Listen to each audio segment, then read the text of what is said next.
Hello everyone, and peace of Christ to all of you. Please invite your friends and let us have some good time together. And for sure, please be nice to our Muslim guests because they are poor people. They have no idea what they are worshipping.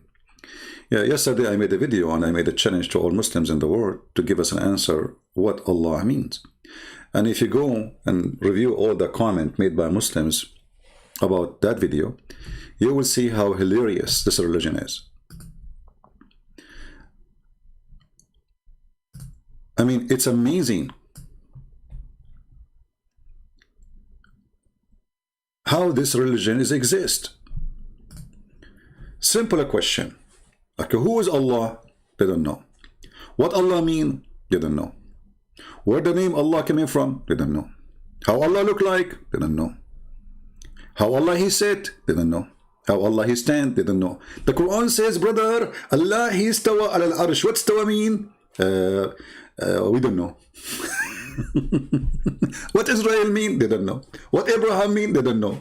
What Isa mean? We don't know. And you know, I wasn't going to go online, but I found the answers are hilarious too. Like I can't skip it, you know. So let me show you an example of some Muslim answers. This guy, his name is Yikis. Mr. Yikis, he says to us, Allah, the name of Allah, maker of everything. And then he continues saying, you ask him, why is Allah Allah?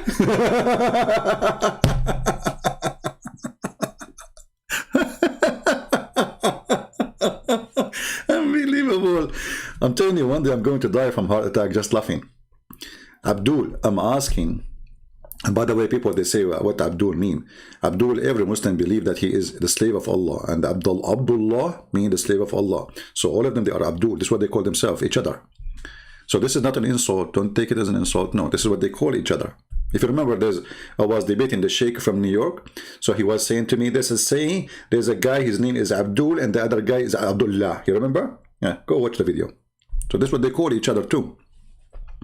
So you ask him, why is Allah Allah? Logic, question mark. The knowledge of many things is only with Allah. Question the creator of what? That word?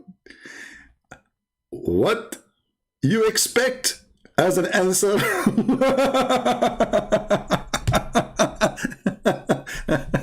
Ikis, I think your wife, she will never use a TV station, my friend. You are the best TV station. All what she do, she need to touch your nipples, and then you flip channels to the comedy ones between the right comedy and the left comedy. So each nipples will work for what is this, man?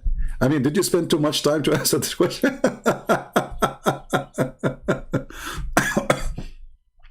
I'm not asking you what he do. Remember, I said it clearly. Don't tell me he's the creator. Don't tell me he is the tall. Don't tell me he is short. I'm saying what Allah means. What Allah means. Do you know? You don't. And this is a clear evidence that you Muslims, you stole the name from somebody else. You have no answer. All the explanation, including, actually there's one of them, he posted a comment, but he took it off. But thank God, I remember the name of the video he posted, and he said to me, why you don't play this? I don't know if somebody can see the link there. I did not see it, you know. I look for his comment. He posed for us a video. He's saying, why you don't play this? This is the meaning of Allah. And I will play it, you know. So I'm asking you what Allah mean. So now I said to the Abdul, well, I'm asking what Allah means. And now he got excited and he came back. The Arabian Prophet, yes. And the answer, Allah knows what Allah means.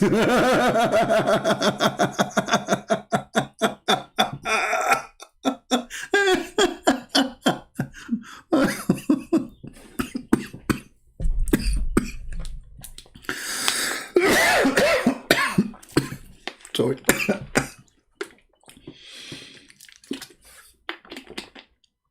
That's deep. That's literally deep, my brother. That's, I mean, you punish me in the face, man. I'm not dumb like Christians, okay? Hello? We will definitely ask him in Jannah, inshallah. So he will ask Allah what Allah mean definitely in Jannah, in heaven.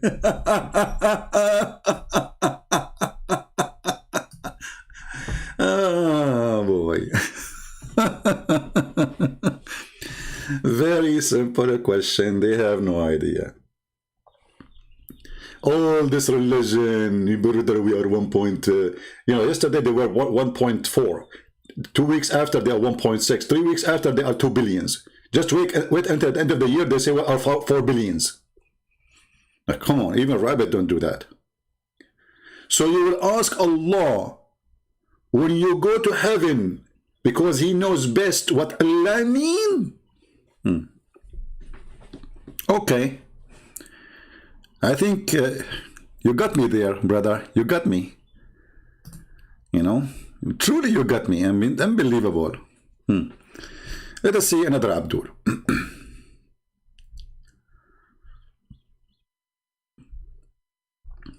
I mean, the comments are really hilarious.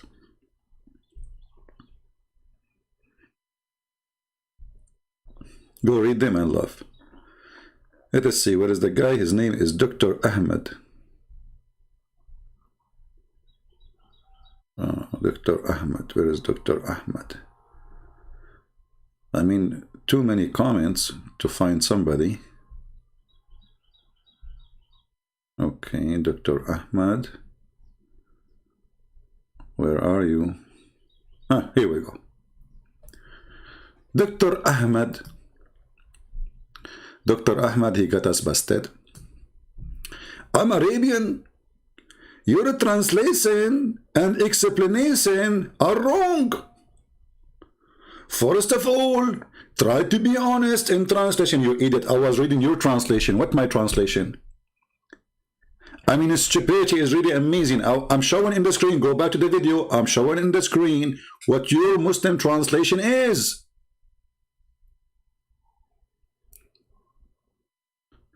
And you know what? I will shave my 20, it was 28 yesterday. Today is 29, must be, because, you know, I'm using fertilizer of Allah. It's 29 now. I'm Arabian. Your translation and explanation are wrong. First, try to be honest in translation. I did not use any translation of mine. I use your translation. This is your Muslim website. It's called Wow, Quran Wow. Like Mr. Wow? What a translation, my friend. I'm using your translation. Like which translation I used, what was mine? Is that my website? Is my name? Let us see a translation here. Like, I think this is from yesterday, you know. And my browser go back to the history sometime. Sometime it failed. Muhammad Hilali and Muhammad Khan. Your translation is not honest.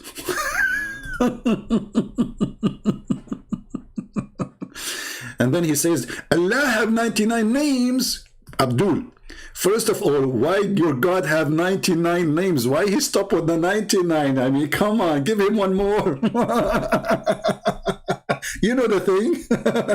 Even Joe Biden will not like that. So listen, Allah have 99 names, but you fail to explain the major name of Allah. The rest are, the Muslim, they say those are attribute. Those are attribute, and they say they are names. Okay, no problem. Al-Muqit. Allah is Al-Muqit. Allah is the angry. Allah is the revenge. Allah, I mean, all those names are stupid. Allah is the believer. Al-Mu'min. Can you believe it? Allah is a believer. You believe in what? So, and actually, if we ask the Muslims, find us the 99 names in the Quran, you will find that they will not even find 60% of them. There's a Coptic, a Christian priest, is a good man. He challenged the Muslim to find the 99 names, and then the Azhar University, they agree they are not in the Quran. Most of them, they are imported from China. So what is the answer? I'm Arabian. Okay, why you don't call me Mr. Arabian? Are you in the chat Arabian? Business doctor? Do you use camera urine when people come to you to the clinic, Mr. Doctor? As long as you're a doctor, let us go, let's see, let us see the doctor inside you. Let us see the certificate you have, brother. So, as you see, they are so desperate and they do not know what to say. Another guy, he says to you, do you know that the Aramaic, they say Allah? Allah. My friend, they don't say Allah, they say Aloha. Al is a word meaning God in the ancient Aramaic. And even in the ancient Hebrew. Because the Hebrew, anyway, is coming from the Aramaic. So Al is a word meaning God. El is the new version of the ancient Aramaic, which is God too. So Al, let us make it, let us put it for you in the screen for the ignorant. Don't be insulted if I say you're ignorant, by the way, because I am ignorant in many stuff too. All of us, we have some form of ignorance. The ignorance will be an insult to you if you don't improve your knowledge, if you decide to stay ignorant. So, Al is a word meaning God. Regardless if this you say capital God, small God, doesn't matter really. It's a God. Okay? The God of the believer or the God of the non-believer, the God of the hypocrite, the God of the pagans, the God. So you can make it capital because this is in English, exists small capital and big capital. This is why Israel was not Israel. Israel was Israel in the ancient Hebrew. Mikael was Mikael. Gabriel was Gabriel. Ishmael, he was Ishmael. Because those are not even part of the name. This is not a name. Al is a word meaning God. In the new Aramaic, and same as in the new Hebrew, Al became El, which is again a word meaning God.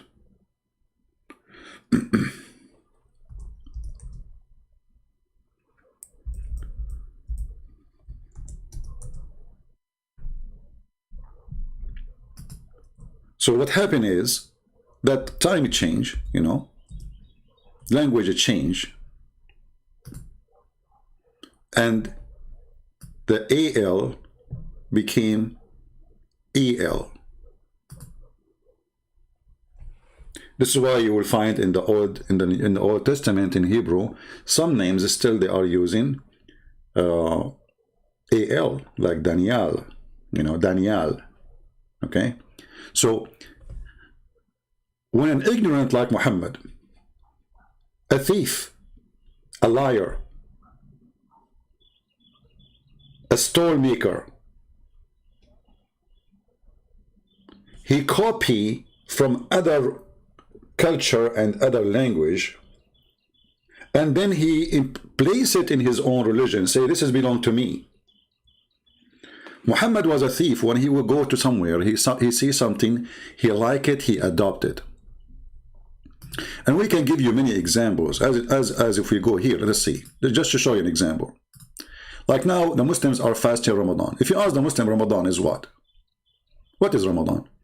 They will say to you, this is where the Quran came, but the Quran did not come in Ramadan. Quran come in many years of Islam. And Ramadan, as you know, sometimes it's July, sometimes it's February, sometimes it's December. So if the Quran came in such a month, then such a month should be follow. Which month?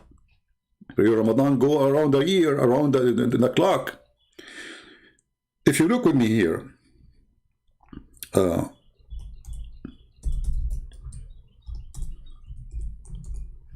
to show you how Muhammad, he copied things. Why Muhammad, as an example, he chose to fast the day of Kippur, or the day of, they call it Ashura in Arabic, supposedly. Read with me, first of all, here. This hadith says that Quraysh used to fast the day of Ashura. in the pre-Islamic period. And the Prophet used to fast it too. Obviously, this Ashura is not the same the Ashura we will talk about soon, because it cannot be. Either it's for the Jews or it's for Quraysh. Quraysh didn't worship the God of the Jews. So why Muhammad he adopted Ashura? Because this is what the pagan Arab they practice. He practiced it too. Let us continue.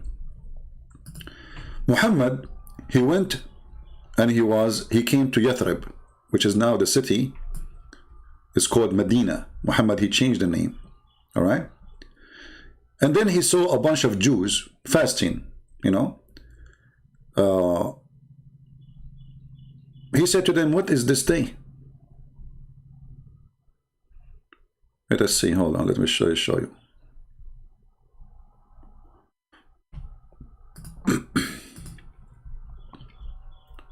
He asked the Jews, why you are fasting this day?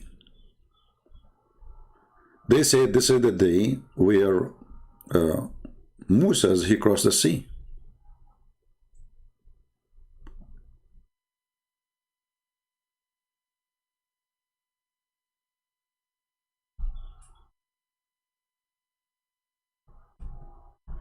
I will show you many examples of this madness, of this thief.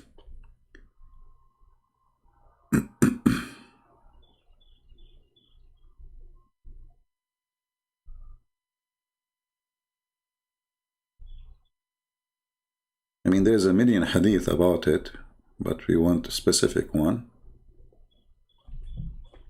Okay, hold on. Let us do it. And again, you will see Abdul saying to you, he is using a translation. This is his translation. I'm using your translation. This is your website. Focus with me, Abdul. Focus. If you do not know what focus mean, look, take the Prophet as an example of focusing.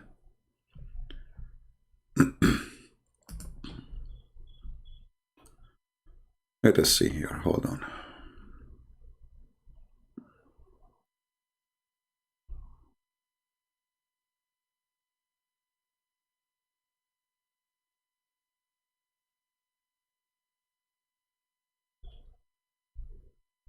All right. Here we go. We found it. Have you ever heard of a prophet? He added fasting day to his religion. Just because a Jew, he said, we fasted. Welcome to Muhammad. When the Prophet came to Medina, he found the Jews fasting on the day of Ashura. They used to say, this is a great day, which Allah saved Moses. Remember, this is the Muslims saying that, not us, not the Jews. The Muslims saying that. And drowned the folk of Pharaoh.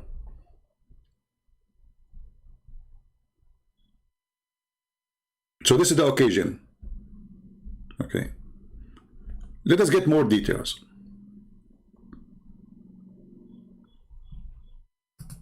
Read with me carefully. And this is Sahih Bukhari and Sahih Muslim Hadith, which mean very authentic. So don't tell me the weak and the garbage you have. Ibn Abbas said that Allah Messenger came to Medina, to Yathrib, the city of the Jews, and he found the Jews observing the fast of day of Ashura. So he asked, what was significant about this day? What is special? Why you are observing it? They replied, it is the day that which God, see not Allah, delivered Moses and his people and drowned Pharaoh and his people. So Moses observed that fast out of gratitude. And look what Muhammad he said. He said, we have more right and we have a closer connection with Moses than you. So God Messenger observed it and fast himself and gave order to fast that day. Okay. Here you notice the copy, cut, paste, cult. Copy, cut. They don't even copy the whole thing. They copy, they cut, and then they paste. If Muhammad is a prophet of God, how come Allah never informed him yet about this day? Secondly, if the Jews, they fast this day, and Moses fast that day, was he informed by Allah that fast this day because Musa fasted? No. Who informed him? A Jew. So we have a clear evidence that Islam is established by copying others. What if the Jews were wrong? What if Musa did not fast this day? What if the guy who said that to you is a liar? What kind of a prophet you are? Do you take your order of fasting, you give it, you are establishing an act of worship, an act of religion based in what a Jew said? Isn't it the Jews supposedly the enemy of Allah?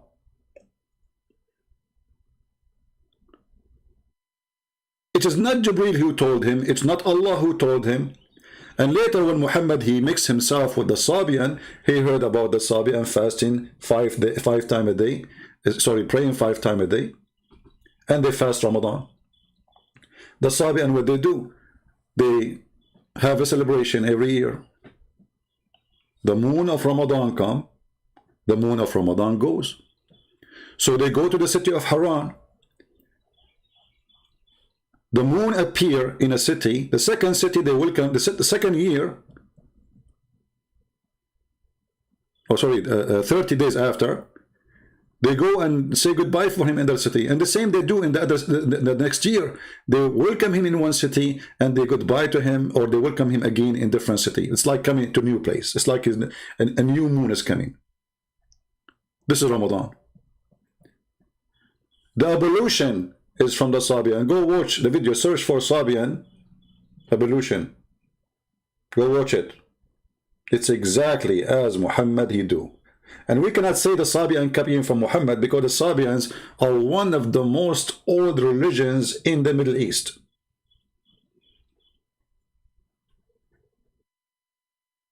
So we cannot say, oh, the Sabian are copying from Muhammad. That would be a joke. The way they put water in their ears, the way they blow their nose, the way everything, their feet, their hands, everything step by step. So now going back to our topic. When you as a Muslim, you say to me, you are giving us wrong translation, and I'm showing you on the screen your own website, your own English, your own Arabic, and then you cannot answer me, so you say he is giving you false translation. And you will notice that all the comments we saw, none of them have to do with the question. One saying to you, you worship Trinity. What does this have to do with our question?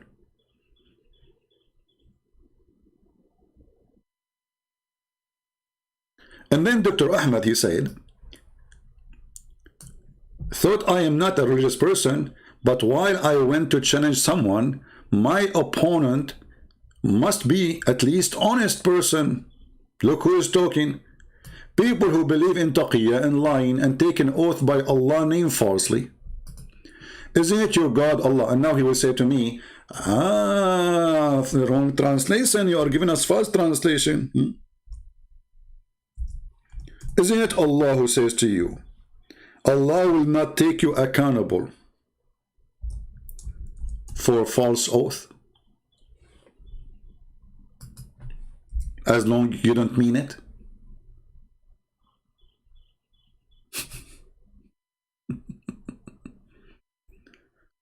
Huh? If a Muslim, he took a false oath, this is the only religion where false oath, as long as you don't mean it. So a Muslim, he come to you, he say, I swear by Allah, we like the Christians. I swear by Allah, Islam teaches peace. Allah will not take you accountable for your oath. Why? Because you don't mean it. In your heart, there is something else. You don't mean what you are saying.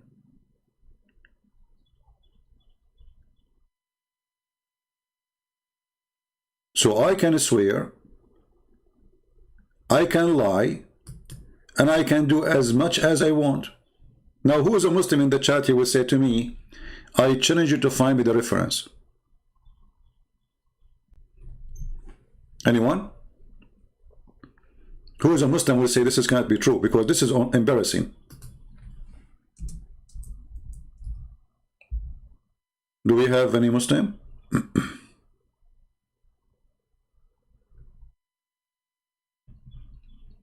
Do you see it? Dr. Ahmed, are you willing to call me right now and get me busted? Oh, I forgot, you cannot debate someone not honest, but I thought the whole point of a debate is busting someone is lying. No?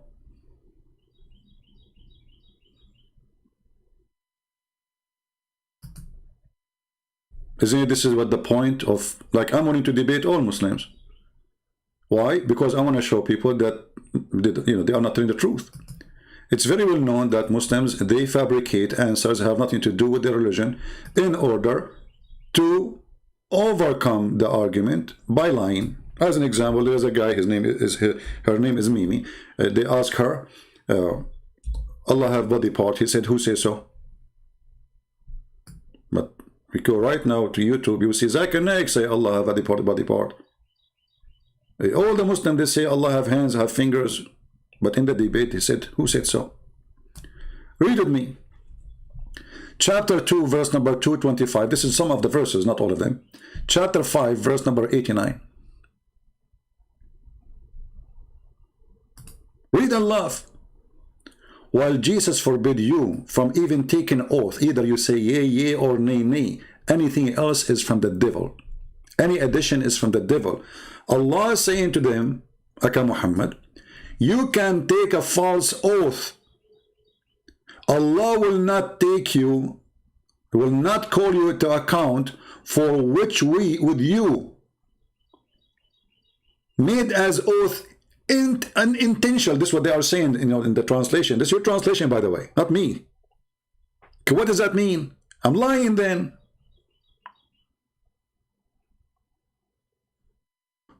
But Allah call you in account in which your heart have earned.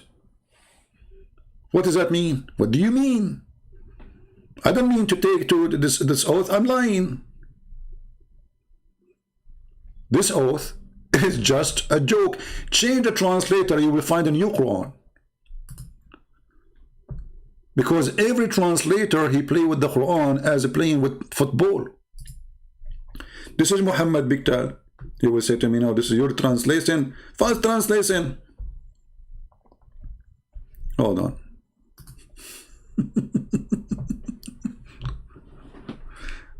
Let us go. Oh boy. Let us go to Biktal. The pages switch. If there is any Muslim, he have something to say, please feel free. We will be happy to listen to you. Allah will not take you to task for which unintentional in your oath. Go and read the interpretation and die laughing.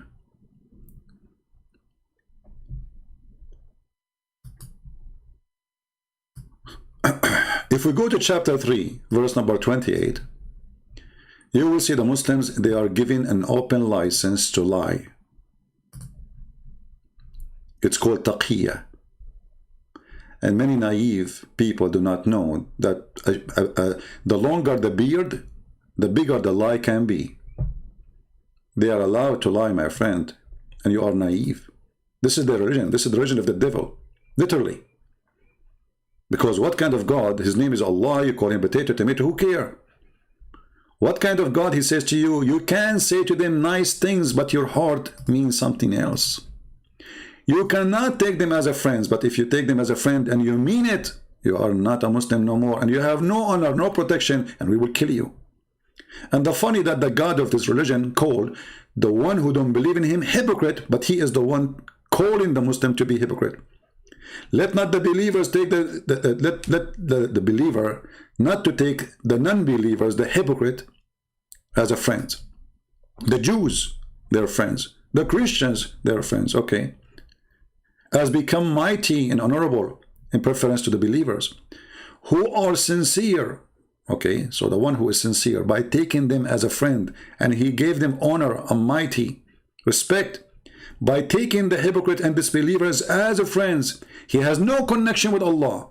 How many Muslims you heard them saying, we respect Christians, we love them, you know, we hear Obama, you know, give us this garbage, we hear George Bush saying to us, Islam is bees, you know, we hear all the madness, you know, all the liars. That the problem is, the truth hurt, and they think by saying those statements, politically correct statement, they can hide it from us, and we can have peace. Peace will never exist in this earth. You need to know, because that as long as the devil exists, peace will not exist. The devil have many names. He have many forms. Muhammad is one of it. And look at the teaching, and you tell me if this is the teaching of the devil. And then read carefully. So the one who has taken someone is not a believer, disbeliever, seeking might and honor with this disbeliever. By taking the hypocrite and disbelievers as a friends, he has no connection to Allah. How many of you naive people keep saying to us, I have a Muslim friend? Okay, no, I believe you. You believe he's a friend, right? But he cannot take you as a friend. The Quran has tons of verses. Chapter 5, verse number 51 as an example, says specifically, you cannot take Christians and Jews as a friends.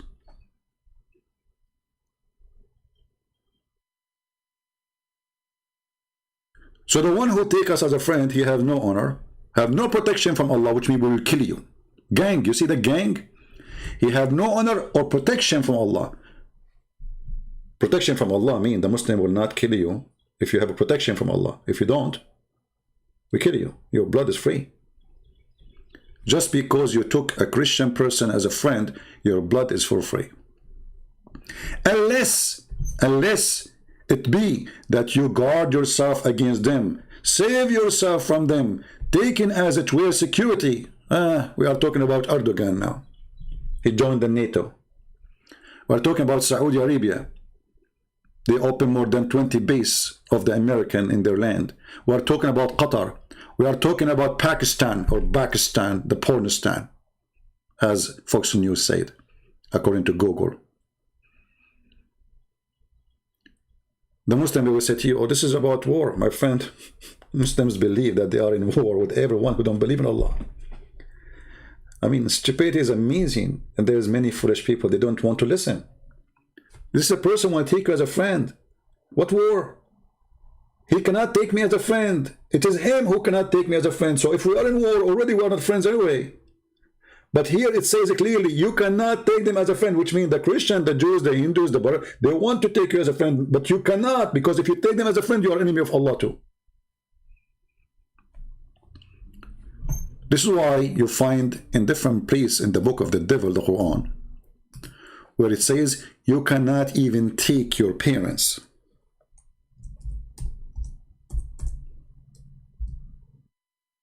Even your parents, even your family. Chapter 58, verse number 22. The Quran says, you will not find one believer, just one, who take those who oppose Allah, who will love those who oppose Allah.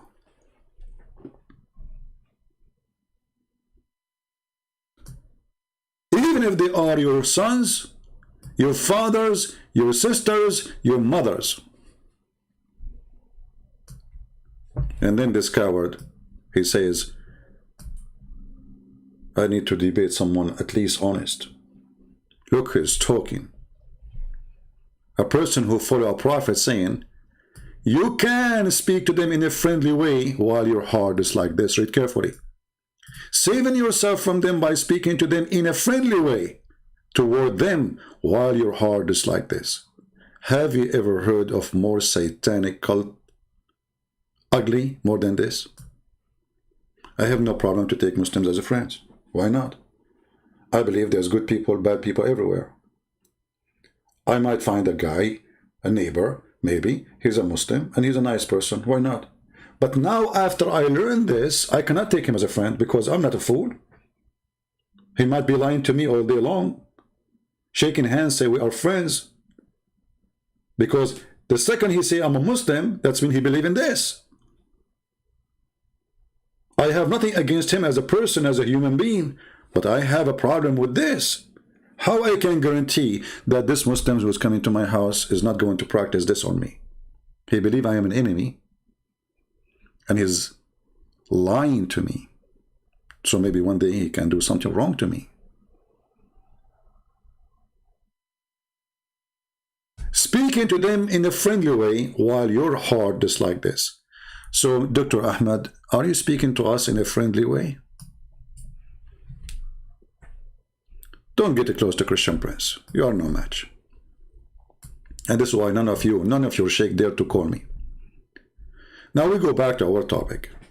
But thank you, Dr. Ahmed, for your help, because you open another window to expose the cult of Muhammad. Because if Muhammad is from God, he should say, be friend to everybody. Be honest with everybody. Speak with dignity with everybody.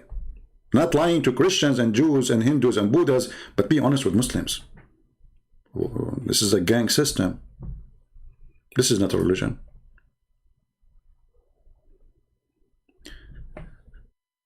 Another Muslim, he says, why you don't play, the comment is there, he says, why you don't play the whole video of Zakir Naik?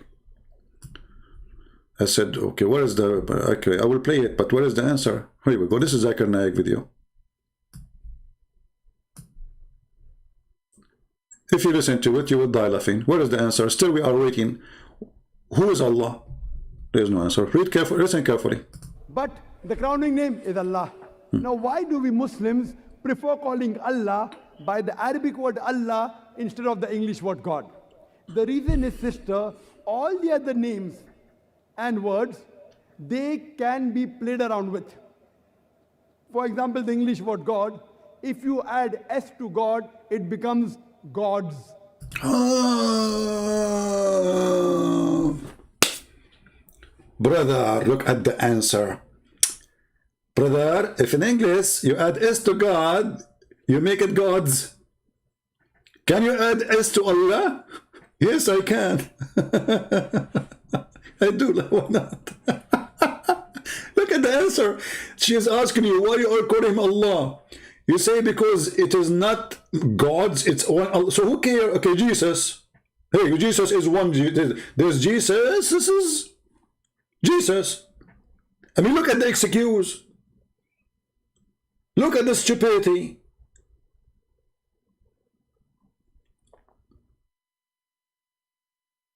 This is the answer.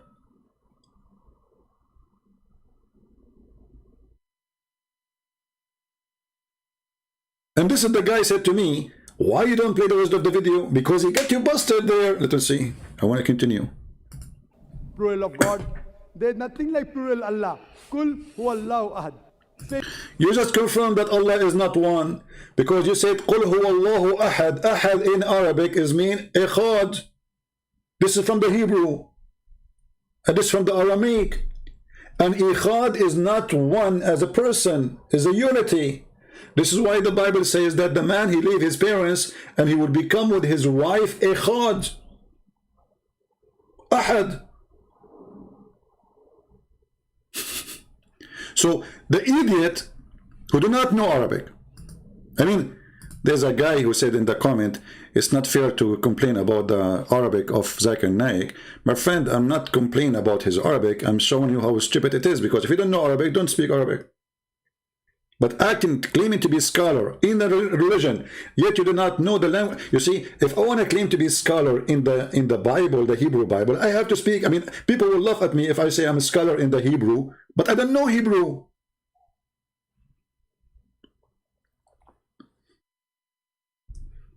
Are you getting the point?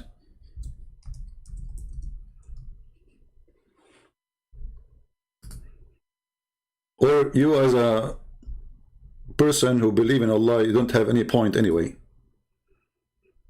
So when Muhammad the liar, he took the word Echad and he says, oh, Qul huwa Allahu ahad. Well, he just exposed himself, because Echad is a unity. And you can go and open the Hebrew Bible.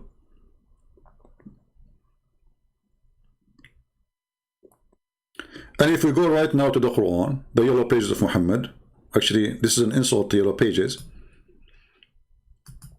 If you remember the video of Nu'man Khan, he said, you know, like the Quran is really not organized at all. He said, I am against to say chapter 1, chapter 2, because chapter 1 it's mean organized, the story is coming in order. In the Quran there's no order. Exactly. So if we type the word Ahad here, and I will type it in front of you, Abdul. Ahad. Am I typing in English or English? Hold on. Switch to Arabic.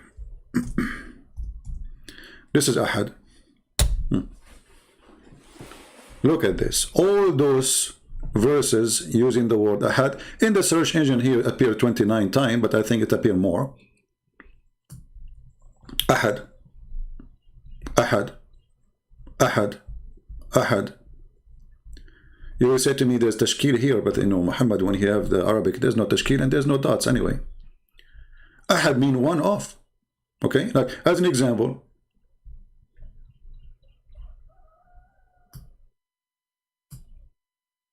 chapter 11 verse number 81. Or let us go to this one. This one is even easier. Chapter 33 verse number 40. The word Ahad translated as any of. You see, this is the word Ahad. Muhammad was not the father of any of you. Ahad. Any of. Ahad cannot be one. It had to be one of. أحد الطلاب, one of the students. أحد التلاميذ, أحد الأساتذة, أحد الحمير, one of the donkeys. This is what Ahad mean. But the word used in that word, in that phrase where Zakir Naik is quoting, he is copying Echad.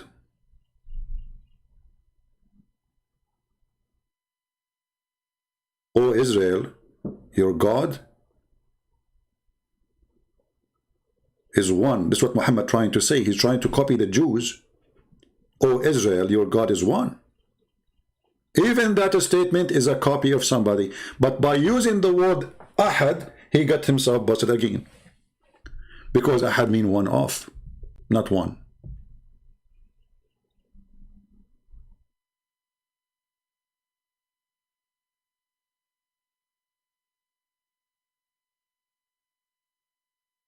As an example, in Genesis chapter 1 verse number 15, and God, he says, God called the day the light day, and the darkness called night.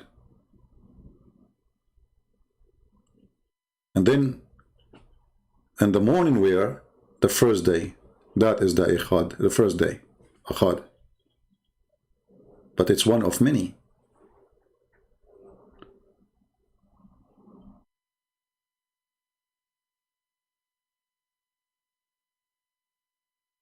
But how you can inform the ignorant? And he is stubborn, he think he knew.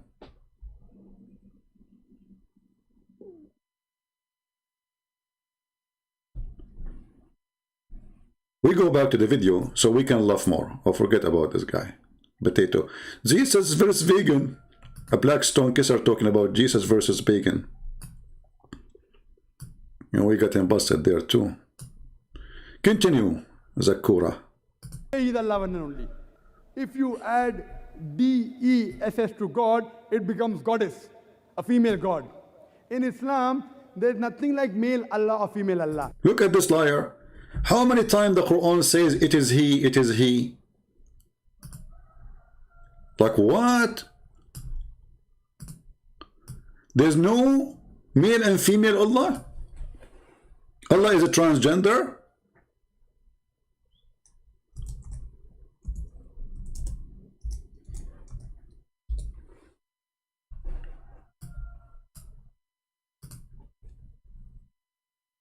It is he. If it is not, there's no gender, why you are saying it is he? You see, this is what happened when you have a donkey in the stage and the rest are a bunch of a mule. And nobody understands what this guy is talking about. He think that's it, he's saying the truth. He is all knowledgeable. In Islam, brother, we don't have he, Allah. When all the Quran saying it is he, it is he, it is he, and says it is we too. But when you say he, it is a mere word. Just to make it more clear, isn't it the Quran says if Allah want to take a wife, he will take it from us? So Allah will take a wife, but he is a female? He have no gender. So how come he will take a wife?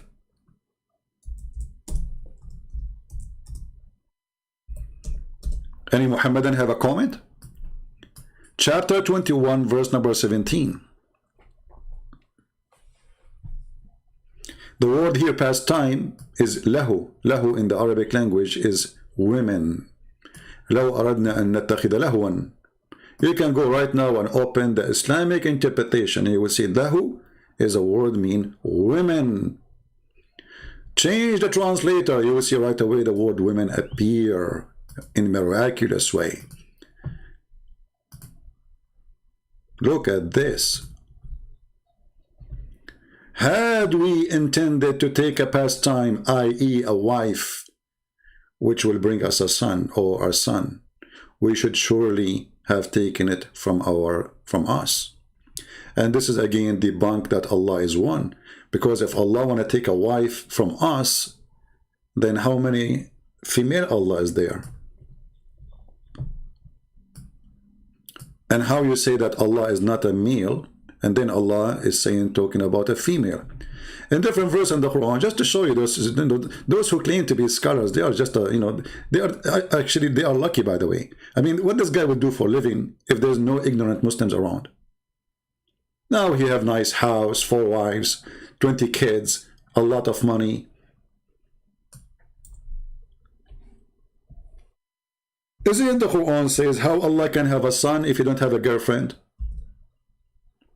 So how you say to me the Quran does not say that he is a male?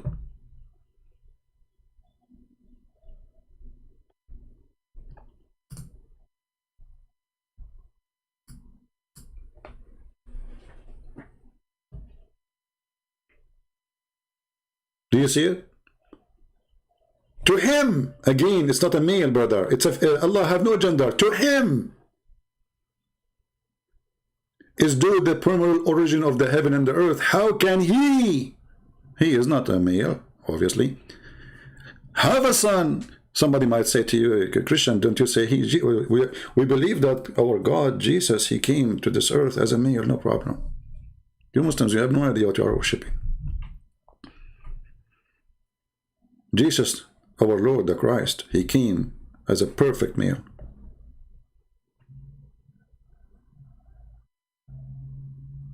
How can he have a son when he have no girlfriend?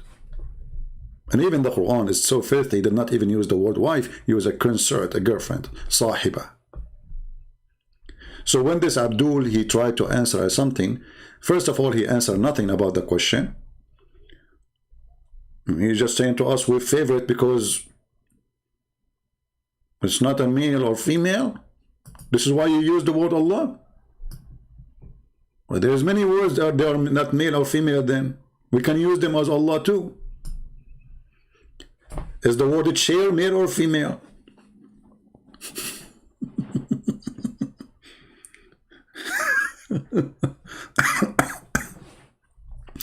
Continue, Abdul. Allah subhanahu wa ta'ala has got no gender. If you add father to God, it becomes Godfather. He's my Godfather. He's my guardian. Okay. If you have father to God, so how the Arab they says Allah have 3 daughters? I mean, look at this silly, this is silly answer. What does this have to do with the question? This is what happened when you ask them an embarrassment question. They don't know. He's just making his own, you know, like let me find a way to say something. You know, I have to say something. But this is all have nothing to do with the question. The question you should say, okay, Allah, he said his name is Allah. Okay, but what Allah mean? They don't know. Continue. There's nothing like Allah Abba or Allah Father in Islam. So how you say that the God of the Christian is the same as the God of the Muslims? Because the Christian, they called God our Father. Then you will find somebody even saying to you, the Arab Christian, they use in their translation, in the Arabic translation, as the same as the Indonesian Christians, or in Malaysia, they use the word Allah, which is a false translation. But as you see, here we go, they are using false translation, and they say Allah is our Father. So the name did not prevent that from happening. Stupid. And the Arab, they say Allah have 3 daughters. So that did not prevent that from happening. If you add a mother to God, it becomes Godmother. Okay, well, guys, if you add mother to God. Well, here we go, you add 3 daughters to Allah. What a different. What is different?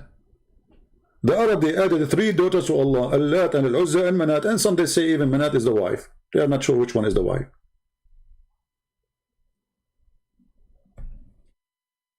There's nothing like Allah Mother or Allah Ammi in Islam. If you prefix tin before God, it becomes tin God, meaning a fake God. There's nothing like tin Allah in Islam. That's the reason we Muslims, we prefer calling Allah. Did you see? We Muslim, we prefer to call Allah, Allah. It's a prefer. Did you hear this? We prefer. So what this idiot saying, we Muslim look at names and we could not find better name than this name. We look between the words and we say, okay, well, this is the name look like this is this is the best between all the names. So you are worshiping a name, you do not know what the name is, just because you are saying you cannot make it male or female, you cannot make it grandfather, you cannot make it poor. I mean, what this is stupid as what kind of religion this religion is. This is the reason. Remember, he's telling you why he is calling God Allah. And the reason is the following. But none of them is an answer for anything. And that's mean you made a choice of a word. If you find a better word tomorrow, you will dump this word and go to the other word.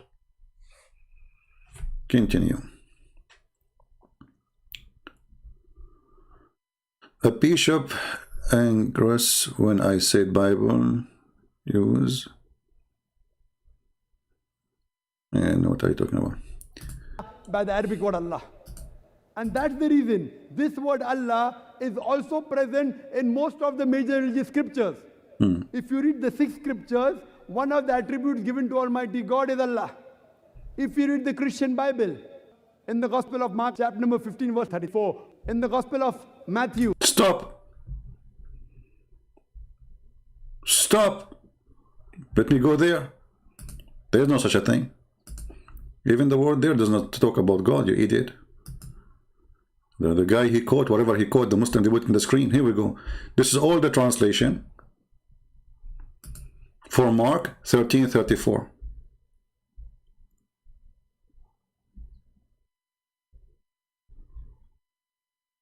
What translation you want? And you can use even the Hebrew one. Where? What? How? But you know, when you are a liar, you say whatever you want. Here we got you busted. You don't even know how to quote correctly. Which verse you are talking about?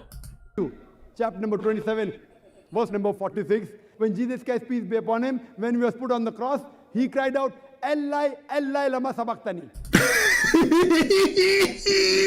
Eli, Eli is Allah.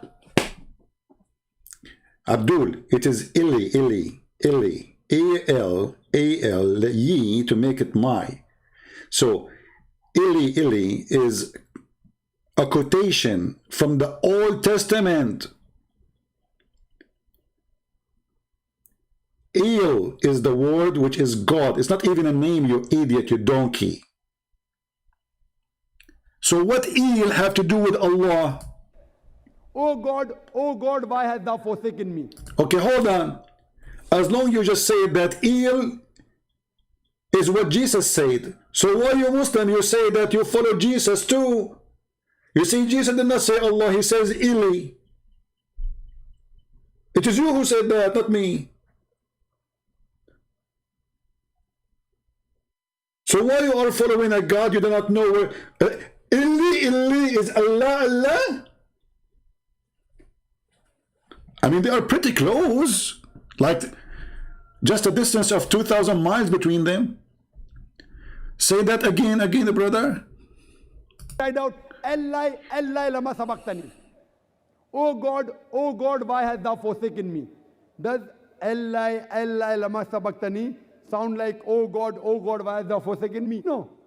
But if you translate into Arabic, it says, Allah, Allah, lama taraktani.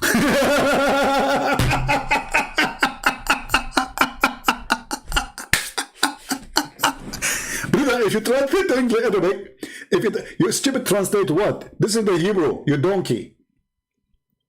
You want to, like, if you translate the Arabic, it is Allah, Allah.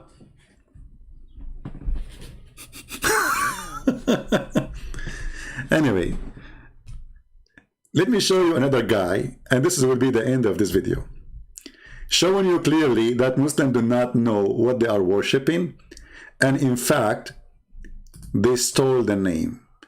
Remember, this video is posted to me by a Muslim.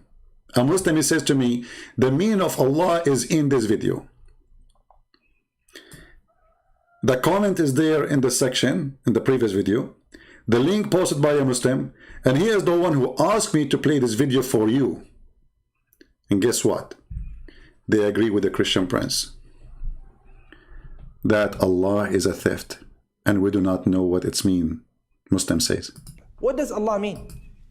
Allah originally comes from the word Al-Ilah, the Lord, the deity, the one who is worthy of being deified. But the nature of language is that over time, language begins to develop. And if a word is being used again and again, repeatedly, sometimes things that are not essential parts of the word may be deleted over time. So for example, in Arabic, people are known as unas. And over time, as the Arabs would say al-unas, al-unas, al-unas, al-unas, some people started to speak faster and they started to then say an-nas. Even though the original word is still used till today, people use al-unas as well. And similarly, people would essentially say al-ilah, al-ilah, al-ilah, and over time, as the usage continued, al-ilah, Allah. Hilarious! Did you hear it? Did you hear it? The people, they say al-ilah, al-ilah, al-ilah, and by the time it says became Allah. Okay, I will go with you then. How the name became the name of your God? Because Al-Ilah is the God of anybody. And those who say that word first is the pagan. So, is it you who choose the word? People, they say it's a popular word. This is what he said. Listen carefully. Listen carefully. And please have mercy on the Abdul. Genius. He just proved that everything Christian Prince he said is absolutely true. Muslims, they are following others. They are copying others. People say, people said, people before us said. So we copy what they said. We like what they said. We choose it because we like it. We did not make it. It's not the name of Allah. It is a name coming from somebody. What does Allah mean? Allah originally comes from the word Al-Ilah, the Lord, the deity, the one who is worthy of being deified. But the nature of language is that over time language begins to develop. And if a word is being used again and again repeatedly, sometimes things that are not essential. Abdul, it's used by who? It is used by who? Used by the infidels, the pagan. So the pagan, they use it. And then Zakir Naik explained to us how unique it is, brother. This guy, he's just saying it's not unique. By time, they make it easier. So it was Al-Ilah. What this guy, he said. I mean, do you see how every one of them, he give you different definition, different answer? Do you see how much confused they are? The other guy, he said to us, you cannot make it male and female when prove it to be wrong because Allah is He. Allah says, how I can have a girlfriend, which means He is He. The Arab, they call Allah have 3 daughters, so He can have children. The name will not make any difference. And now this guy is saying to you, the correct word is not Allah. It is Al-Ilah. But people, they want to speak it faster, so make it Allah. Did you hear it? So you Muslim praying to Al-Ilah, not to Allah, or to Allah, not Al-Ilah. And how that became your God. And why you say it's a name then? Because based on what you said, it's a word meaning God. Where's your God name? What does Allah mean? Allah originally comes from the word Al-Ilah, the Lord, the deity, the one who is worthy of being deified. But the nature of language is that over time language begins to develop. And if a word is being used again and again repeatedly, sometimes things that are not essential parts of the word may be deleted over time. So for example, in Arabic, people are known as unas. And over time, as the Arabs would say al-unas, al-unas, al-unas, al-unas, some people started to speak faster and they started to then say an-nas. An-nas. Even though the original word is still used till today, people use al-unas as well. So are you saying to me that your God, Allah, He chose the word, the people, they change it? Because the word an-nas appear in the Quran. Allah is using the wrong word? Because you just said it is the correct one is al-unas.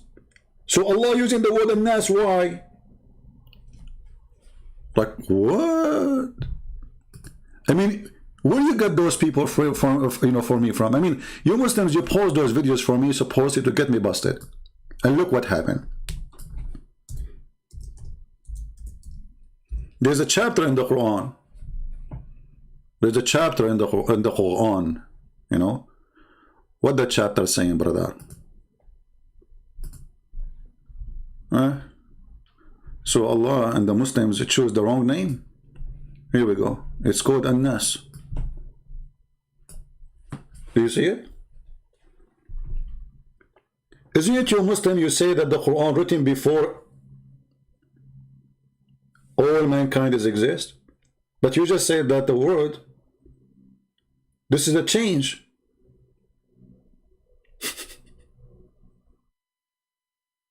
So the Quran based on this is written after the change happened. This is An-Nas, not Al-Unas, as he said. The name of the Malikun Nas, read it carefully. So the Quran written after the people, they changed the word. The original, the correct one is Al-Unas, he said. But people want to make it easier, so they said An-Nas. Allah is Ilahun Nas.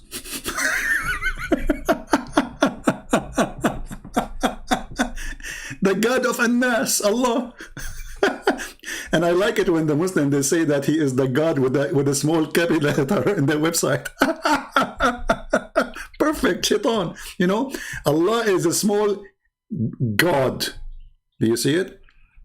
Not capital letter. The Muslims admit that Allah is the God of mankind as a small letter.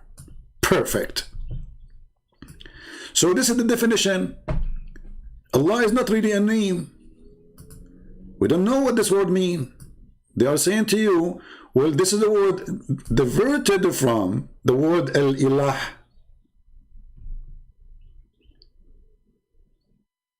And imagine here, by the way, until now we did not get any official answer. Like, why Muhammad did not tell us what the word means? Why Allah did not say what the word means? We have YouTubers.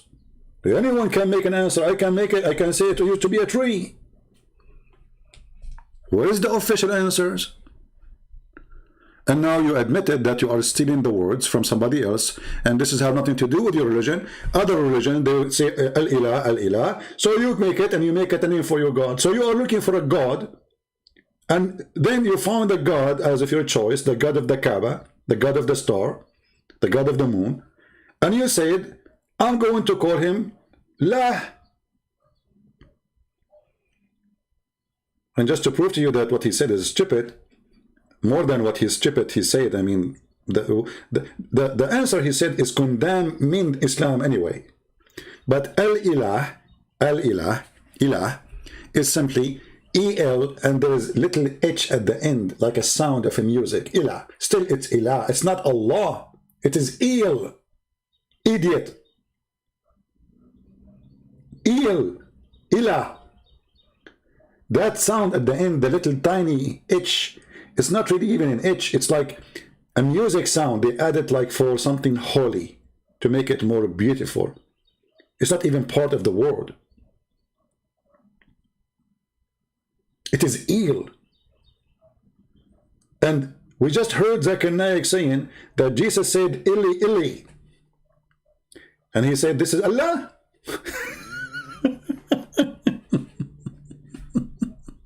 In Arabic, people are known as unas. And over time, as the Arabs would say al-unas, al-unas, al-unas, al-unas, some people started to speak faster and they started to then say an-nas.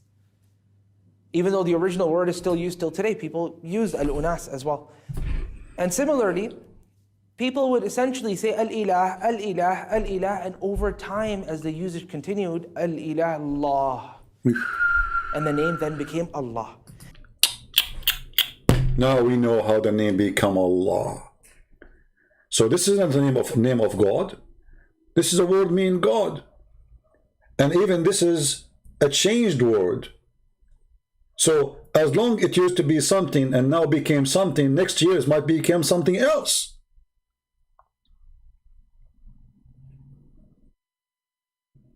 So now do you believe me when I say not a single Muslim can answer us? They don't know. They are trying to find a solution what the name word mean. But all would take you 2 seconds, my friend. We showed you in the Quran in chapter number 1. And this is a screenshot from yesterday. Bismillahir Rahmanir Rahim. And this is the Muslim resembling the Arabic. Bism is a wrong written, by the way. The Muslim, they took the alif to make it short. As he said, to make it easier, they changed even the Quran. Allah, he said bi-ism, they make it bism. Bi-ismi lahi rahmani rahim. Lahi. He. The I at the end is just like the sound, the same as the H at the end of Il. Ilah. So what is the name of their God? Lah. The second verse, verse number 2. Alhamdu li lah. Li in Arabic mean two.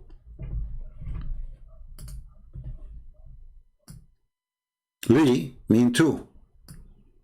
Lah is the name of their God, as you see.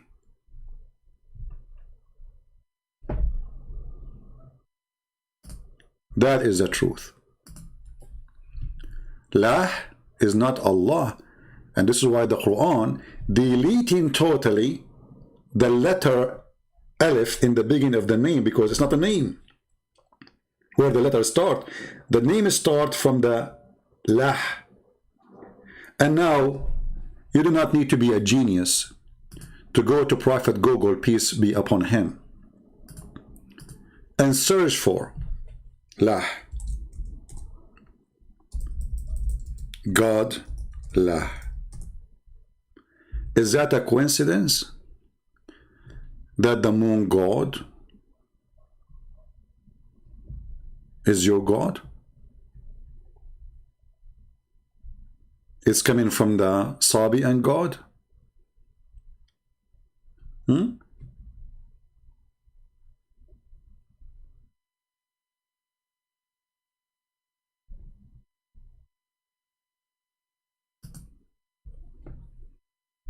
Any Muslim?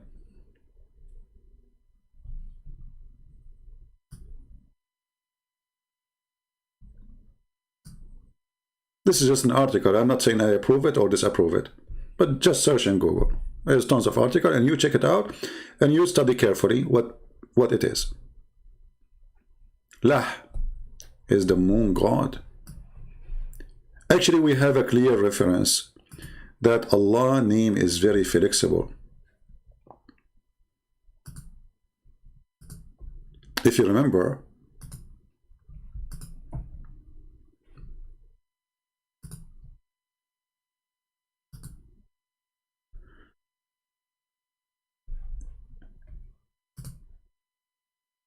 chapter of Yasin.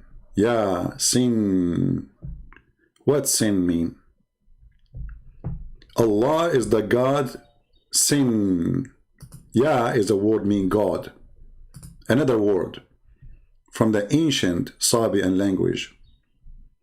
Yasin. Ya is a word mean God. Search right now for sin. Sin is the moon god. Lah is the moon god. Sin is the moon god, and both are in the Quran, and both of them are saying clearly that this is the God of Islam. And actually, if you ask the Muslim, what sin mean? What Yasin mean? They say Allah knows best what he meant by that. Additional proof that Islam is a forgery. They don't know. They are copying words from other religions. Tafsir al-Jalalain. Yasin. Allah knows best what he meant by those letters.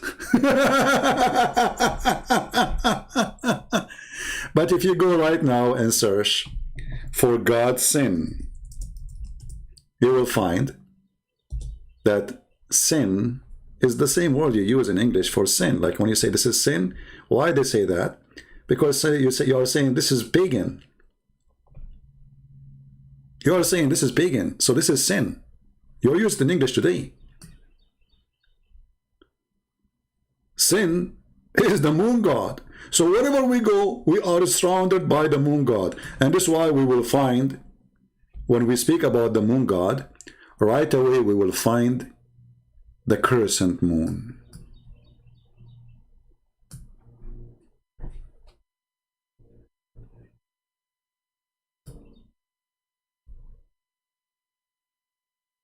What say you, Muslims? Your God is Lah. Your God is sin. Your God is pagan God. And you have no idea why those names are there. Copy, cut, paste, cut is called Islam. And because you are copy, cut, paste, you do not understand what it says. I mean, have you ever heard of a God? He says to you, Yasin. Okay, what does that mean, brother? Allah knows best, brother, what he meant by this. Because Muhammad is copying from the book of Waraq ibn Nawfal. He do not know what those things mean. I mean, if an average Muslim do not know, I understand. But if the Prophet himself do not know, that is a different story.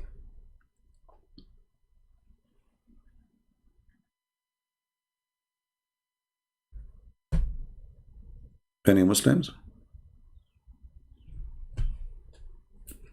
Mr. Lanoun, he is saying prince properly a princess. My friend, I know, I understand that you are in pain, and supposedly you're trying to insult me. It's okay. You know, I welcome you to insult me more. It's a blessing for me.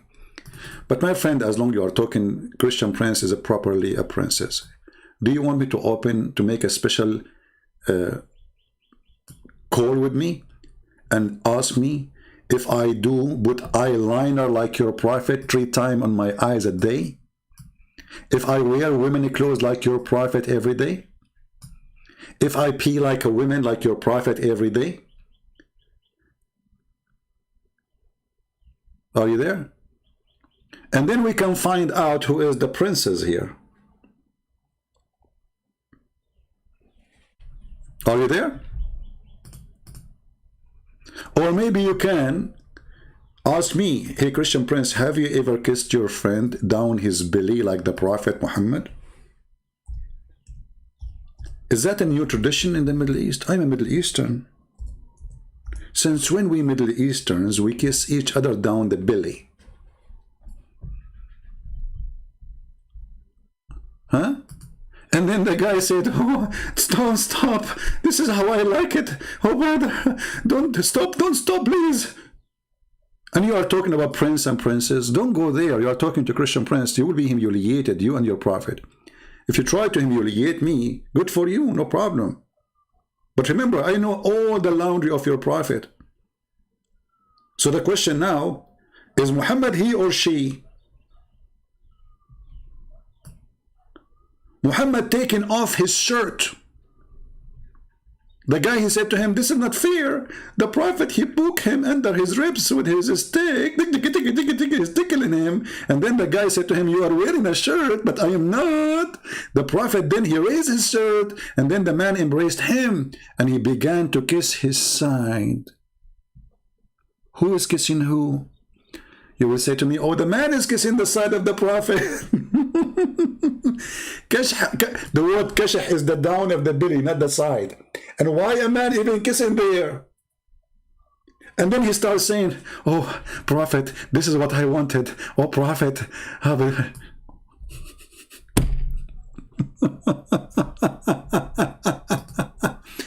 My religion is dead, my friend. Even your Quran says, and judgment time will not come until all they believe in him, who the Messiah. It is your religion who is dead. This is why you want to kill those who preach the gospel, because you're afraid, because you are terrified. And your prophet is dead. How you can have a religion anyway? My Christ, my Lord is alive. Your religion is dead, and your prophet too. And I can show you the hadith how he stink. The Muslim did not bury him for 3 days, 3 nights. They think that he's the same as Jesus, because he lied to them. He says, we prophet promised by Allah that our body will not decay.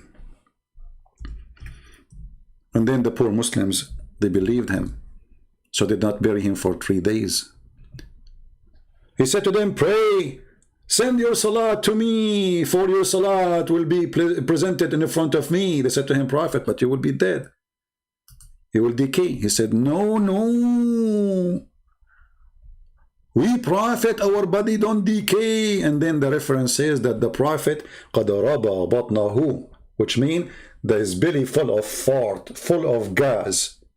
You know, when a person he die and you don't clean him and he have a food, the food will start digesting. The digestion keep going even if he's dead. The bacteria will digest the food. So the belly of Muhammad became full of gas, fart. And he starts shooting left and right. So Ibn Abbas says, قَدْ رَبَى بَطْنَهُ إِدْفُنُوا صَاحِبَكُمْ فَإِنَّهُ يَأْسَنُ كَمَا يَأْسُنُ الْبَشَرِ. Bury your friend, he stink like the human stink. So you are following a stinky prophet according to your books. And we are following the living Messiah according to your book too. And you are talking about who is dead. Weak hadith. This is weak hadith? Okay. It's weak hadith. That's it. I don't know. As I know that weak hadith is a weak argument according to the Sheikh Hamza. You know, when the Muslims, they say, by the way, weak hadith, they are saying to us that we Muslims will lie about our prophet, and we put a lot of lies in our book. We are a bunch of liars. We lie about Muhammad. Don't believe in what we say to you in our books, because we lie all the time.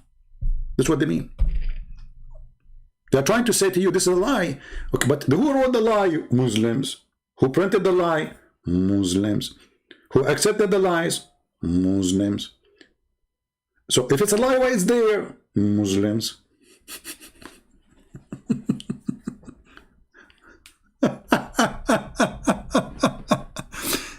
Okay. And anything is embarrassment to Islam, they say it's a lie. It's a lie, brother. Hey, Abdul, first of all, I thought Salat should go to God. Why your Salat will be given to Muhammad? Is he God? Look, you pray now, your prayer is not going to Allah. It's going to Muhammad in the grave. Brother, is that true? And by the way, just to show you the stupidity of this cult,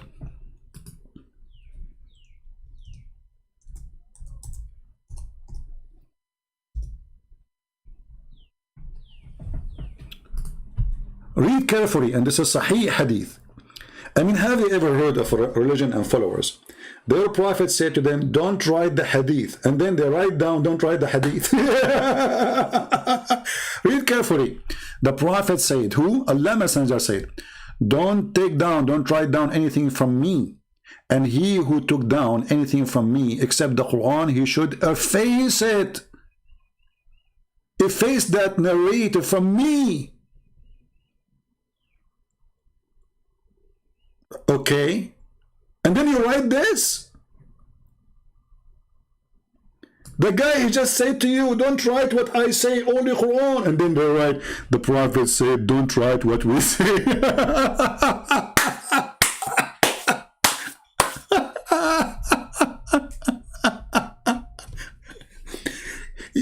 You're crazy. He just said to you, don't write it down.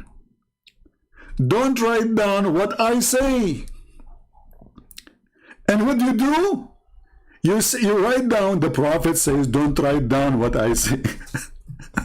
So all the hadith, according to Muhammad, should not be written. Do you know why? Because Muhammad, people, they start reminding him of what he said. He cannot repeat the same lie twice correctly.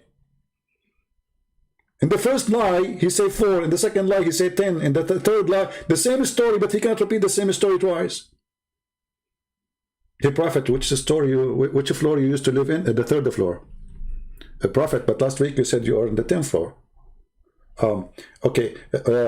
From now on, don't write down what I say, okay? So all the book of Hadith should not be written then. And this is Sahih.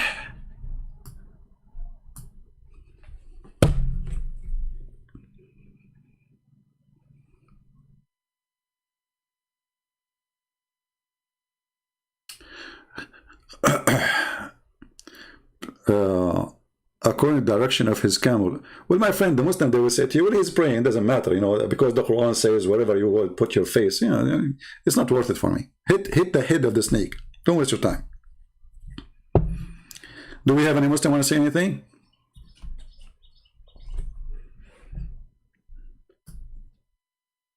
Now listen to me. Don't download my videos. And then by the time I finish my speech, I will find like 100 if you downloaded the video, and they will make the title. Christian Prince, he said, don't download the video, okay?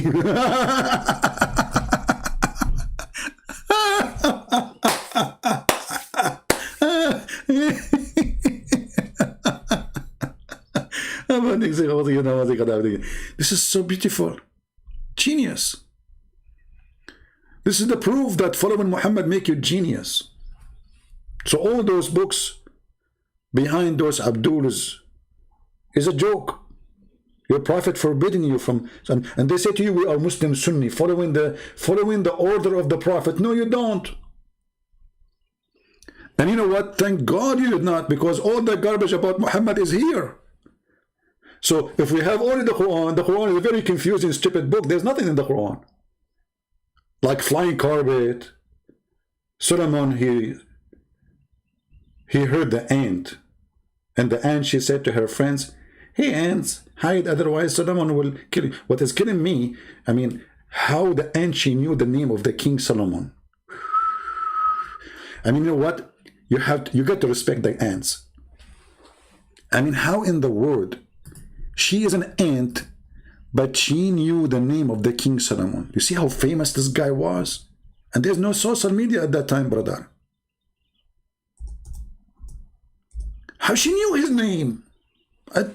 It's very amazing. I feel like converting to Islam now.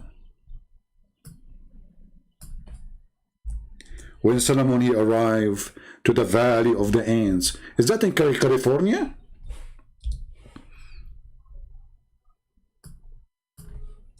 Huh? Where is the Valley of the Ants? Is that in California? As I know, there's ants everywhere. But look like the ants, they have their own territory and the state, the Valley of the Ants.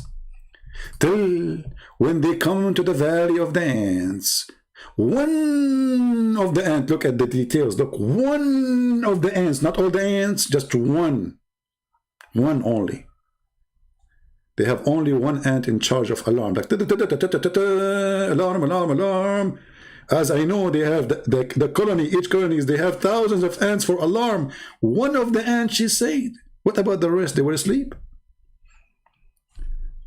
Oh, ants, enter your dwelling. And I saw some videos, hilarious. They say in Arabic it says namla, and science discover that the word namla, sorry, the one who in charge of alarm is a female, and namla is a female. So how Allah, he knew this? You idiot. In Arabic we say female for all those insects, regardless if they have balls or not. So when they are many, we call them naml. When it is one, we say namla. Idiot. We don't check the balls of the ants. Hashara, insect, it's a female. Any individual, we add T to it. Idiot. But anyway, this is the good story, brother. Here you learn history. And Darwin, he should start from here, the idiot Darwin. The ant, she said to the other ant, and look how, what we learn from this story. And then Sulaiman, he smiled. At her speech, the ant, she made a speech. As I know, the ant don't talk. They communicate, yes. I mean, we can say they talk, but they don't talk really speech. They communicate by vibration and chemical, that's it. And the funny, that Allah, he taught Sulaiman the language of the birds.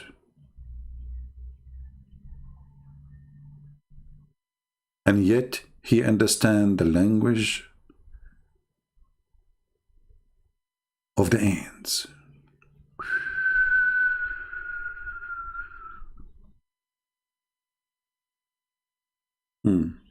And then Sulaiman, he went, I don't want to change the topic, but just to show you a cartoon before we finish. For how long we are here now? 2 hours? 2 hours. 1 hour? How many hours we are here? 2 hours and 29? Okay, still short, still short. Good news, good news. This is a short video of a conference. Alhamdulillah, alhamdulillah. Alhamdulillah, lillah, lillah, brother. Lillah, li, alhamdulillah. Genius. So, my friends, my brothers, my sisters, Islam is a joke, and there's no question about that. And as you see, we challenge them to tell us what Allah means, and none of them can tell us. They are saying to us, this is a word diverted from something else. So how you say this is the name of God? How you say this is a name then? They don't know who is their God. All what they know, that Allah have 2 hands in the right side of his shoulder. He have a shin. He have a face. He have eyes. but don't ask more questions. They don't know who they are worshipping.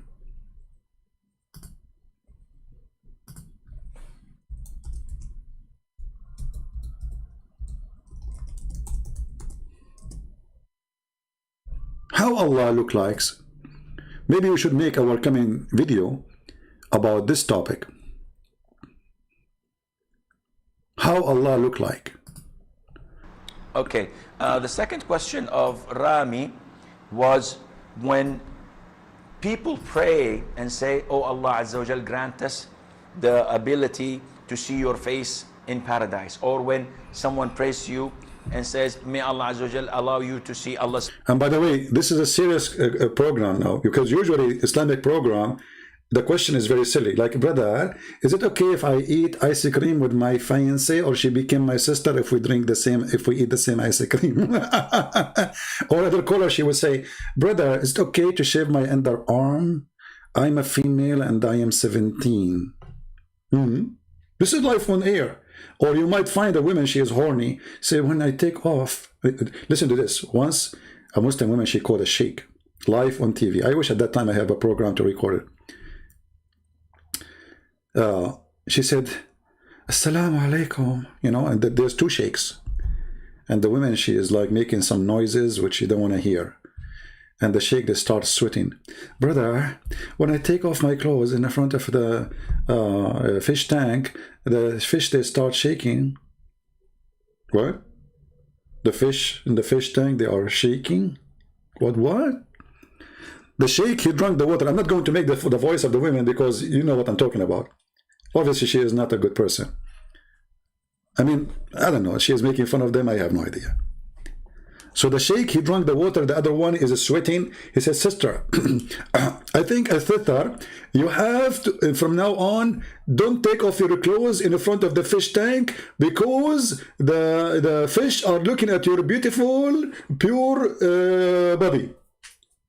And they have a genie in the fish. It's true. Muslims believe in that. So there's a genie inside the fish, is a male genie. When this female, she take off her panty or her clothes, like, she go crazy. You know, like, you know.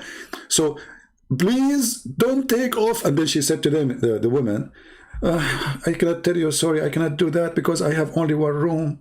Oh, the guy, he starts sweating more now. He said, okay, sister, don't you have a blanket? Cover the fish tank by the blanket. I mean, look how serious the topic is. At least here they are talking about how Allah look like. But usually, the conversation is so low. Very low. Okay, tell us more about Allah. Azza wa Jal. He's the creator of the all, what you see. And like, yeah, he is the creator of all what I see. That's it. It's proven. Exactly. That's why he says the sperm coming from the backbone of the man, and women have a sperm coming from their ribs. what you do not see, and he's not created, and he does not die, and he does not have an ending, subhanahu wa ta'ala. That's it. Subhanahu wa ta'ala. So Allah described in the Quran that he has a face. Allah described in the Quran that he has two hands when he addressed Iblis, Satan. And he told him, what? Hold on. There's a guy, his name is Mimi. He said, who said so? And there's a guy in the comment, he says, I wish to see you debating Mimi so he can end your career. Abdul, we ended his career a long time ago. The Tits boy. Mr. Tits. Prevented you from prostrating to what I have created with my two hands. Two hands. So this is what Allah described himself. Allah says in Surah Al-Qalam that on the day of judgment, Allah Azza wa Jal would uplift and show his leg. You know what? I have to admit, I have a weakness when it's come to legs.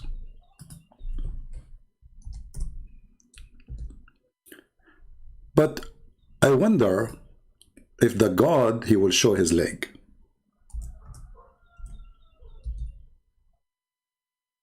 Which leg is going to be more beautiful? A leg of a woman or the leg of Allah?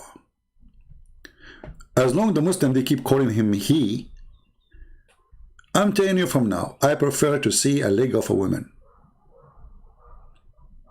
I mean, like, come on. It is he. So why in the world Allah is showing us his leg? Do any Muslim have an idea? It is He.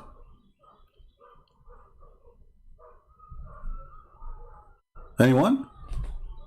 So it is He, and He is going to show us His leg. I cannot imagine how the legs of Allah look like, but I got a picture.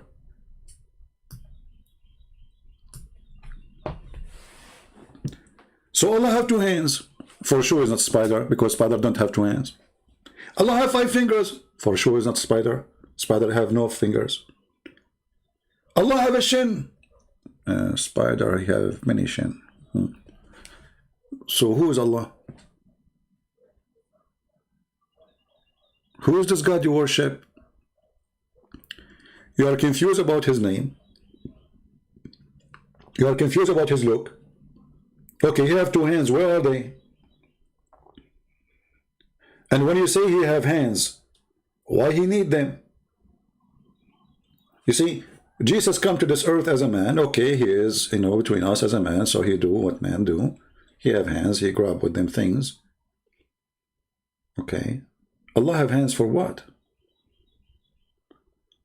You see, the Muslim, they say to us, the Quran says, if Allah wants something to happen, they say, be and is going to be. So what the hands for? Is it metaphorical? No. The guy is saying clearly, those are not metaphorical. He have 2 hands. So maybe we should make the second video after this. Or maybe I'm trying, I'm thinking to make it like a series about what this mean, like maybe next video I will make what Israel mean. Hey Muslims, what Israel mean? The Quran keeps saying Israel, Israel. By the way, look at this spider.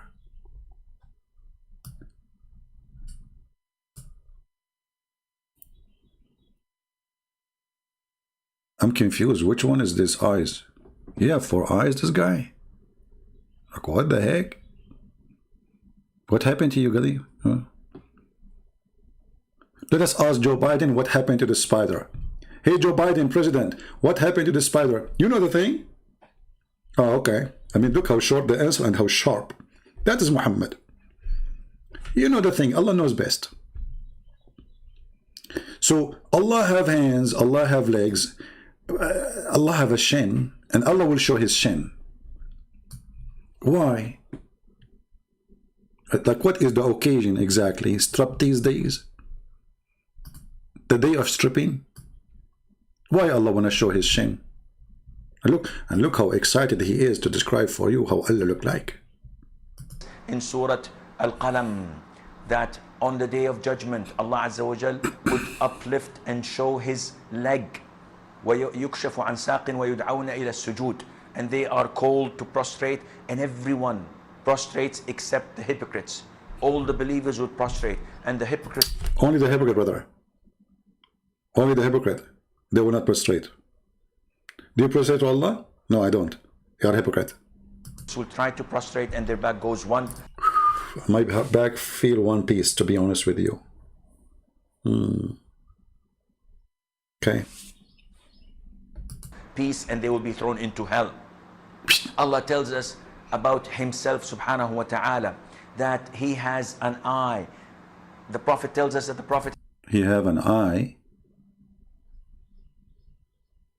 One eye? Or how many eyes?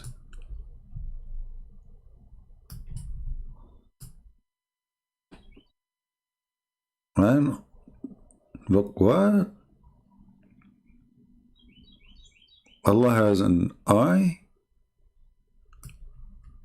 I mean, do you see how much they knew about their God? Allah has an eye.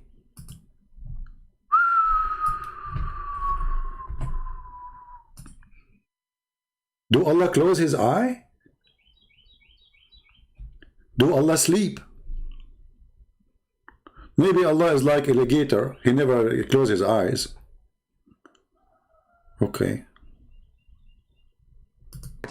That Allah Azza wa Jal has fingers. When He says, "Oh Allah, the hearts are between two of your fingers, you flip them as you wish." Between two of your fingers? How many he have? So this is what you know about your God. He have fingers.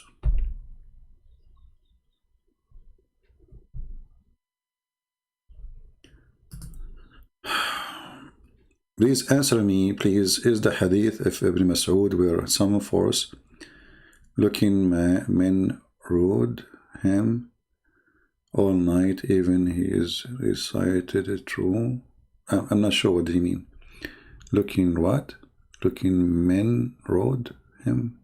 I don't know. I don't understand your question, Ben Yehudi. Your English is like mine, my friend. It's messed up, you know. I could not get it. Or maybe because my English is not good, I could not get your question. What do you mean? So I just see the Muslims, they have no idea what they are worshipping. You know, they are guessing. Allah have, you know, they look here in what Muhammad said. There's 2 hands, there's 5 fingers, you know. He have a shin, his magnificent, beautiful leg. Actually, this is one of my favorite videos. When the guy says Allah have magnificent, beautiful leg, shin.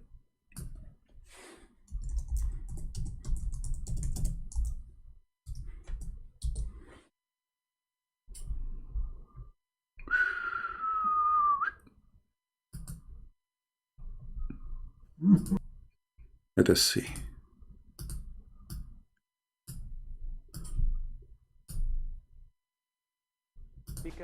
Dhul Jalali wal Ikram.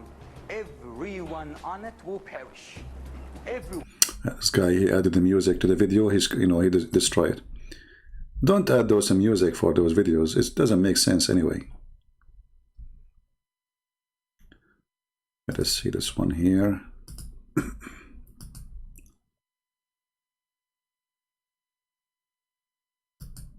Abu Hurairah radiallahu anhu, the Prophet's companion, said that Prophet Muhammad once said, the meaning of the saying the Prophet, Allah's hand is ever full. Now he used the word Yadullah mil'a. Now why do the translation here we use the word hands? Because Allah also talk about himself. Yadullah fawqa aydihim. The hand of Allah is above their hands. But how do the hand of Allah look like? Don't imagine. Don't imagine, brother. Brother, don't imagine. Stop. You cannot imagine. Allah have a hand. But how the hands of Allah look like, don't imagine. It's haram. And there's a guy saying that Christian Prince is destroyed. My friend, all of you destroy me, as you see. But none of you dare to call me.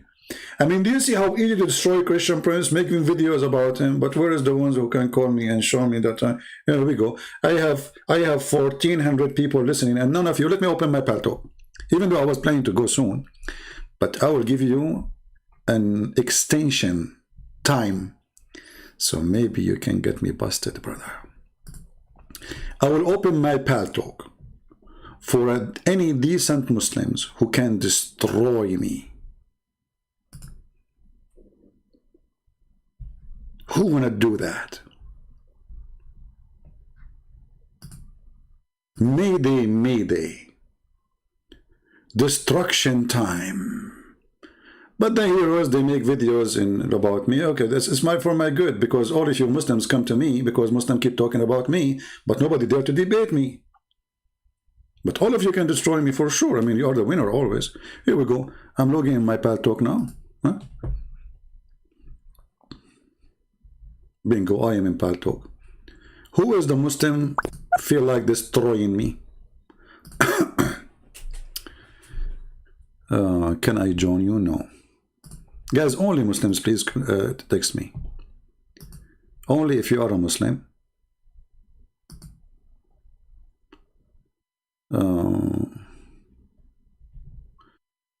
Bluebird, my friend is a Muslim, he wanna call me. Let him call me, you know, let him text me. Text me first, because you cannot call me right away. Text me first and I will call you immediately if you are a Muslim only. Do we have any Muslim would like to call me and tell us what his thought about what we just said about Allah. Anyone?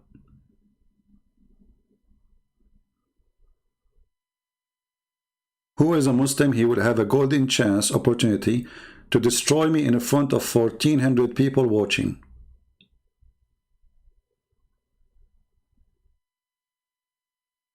Anyone?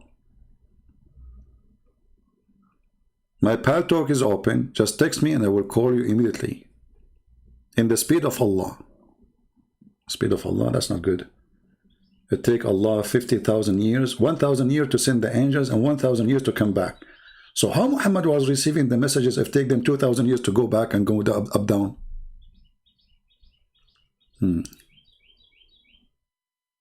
Any Muslim?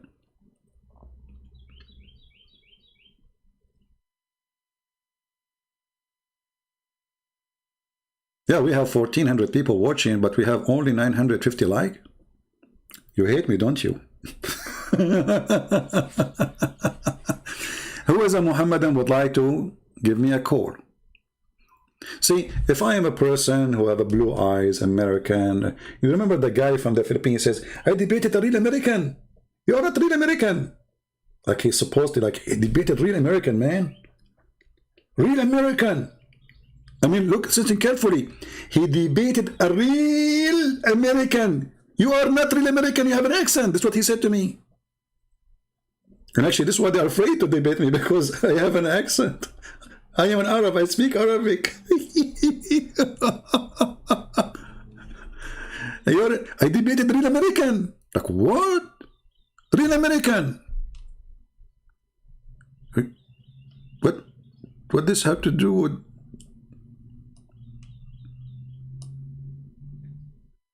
What? So my pal talk is open.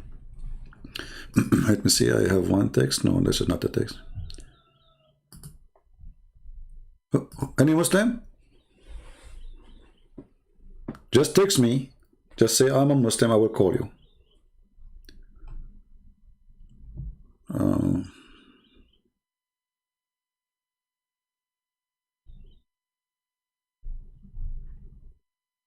Nobody. Until now, there's nobody, sadly.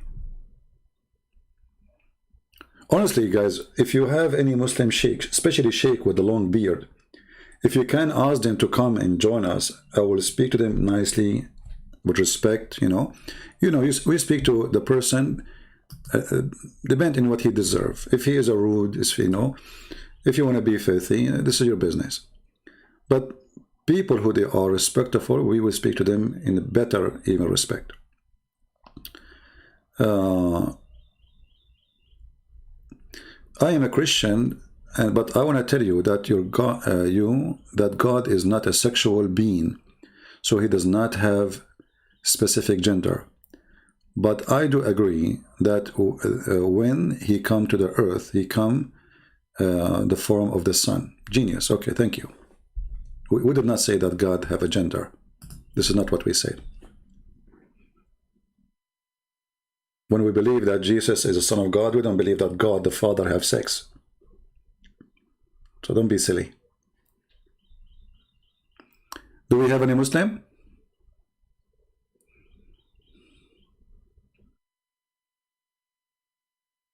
Anyone? Who is a Muslim would like to give me a text and I will call you immediately. Anyone?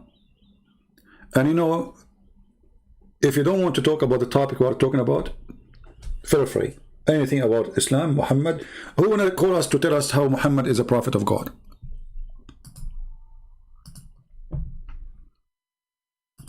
Who want to do that?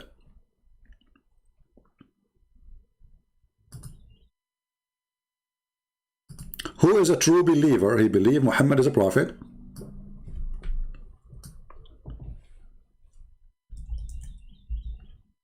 And he can share with us what make him a prophet and what make Allah God.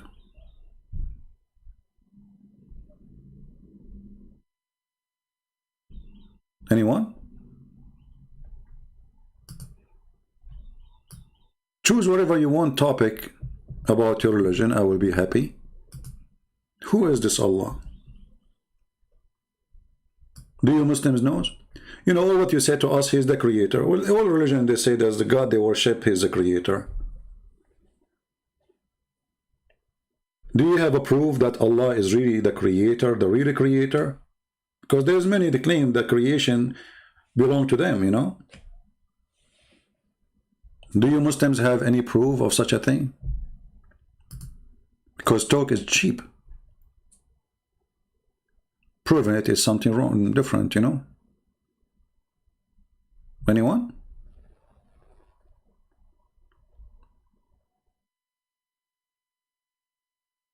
They claim they are I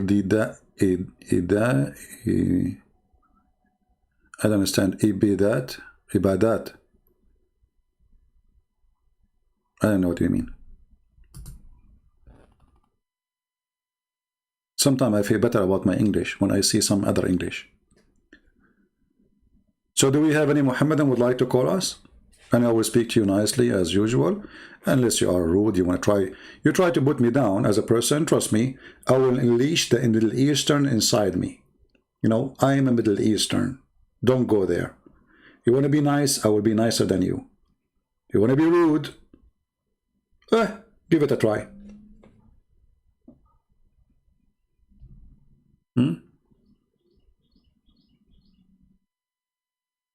Any Muslims?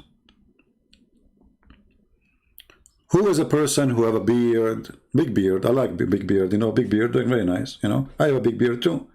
You know, we can put it next to each other, see like which beard is longer. And the longer one, we can use it as a towel. Because your beard doesn't make any difference anyway. I mean, you grow up, all of them, they grow a beard. Zakir Naik is trying to grow a beard, by the way, but sometimes it's not growing. He used fertilizer, it's still not working.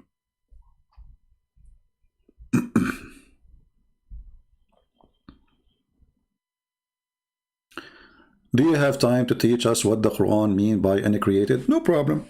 Let us make a question to the Muslims. Hey Muslims, what do you Muslims mean when you say the Quran is not created?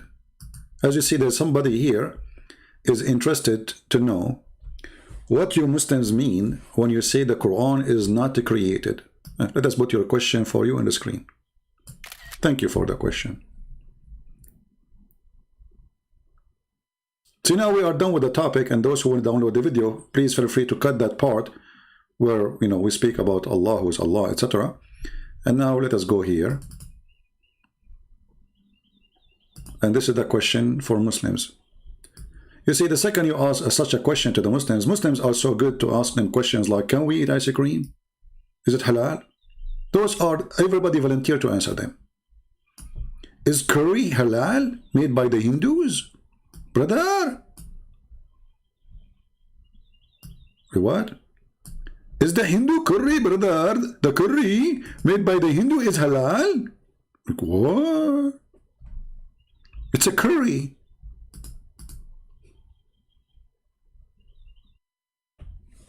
Brother, is it okay to sit in the toilet seat and the toilet seat is facing the Kaaba? No, brother, haram. So all those three questions, they are so good in answer them. The second you ask serious a question, they are not there. So now the question is, this is a very serious question. What the Muslims mean when they say the Quran is uncreated?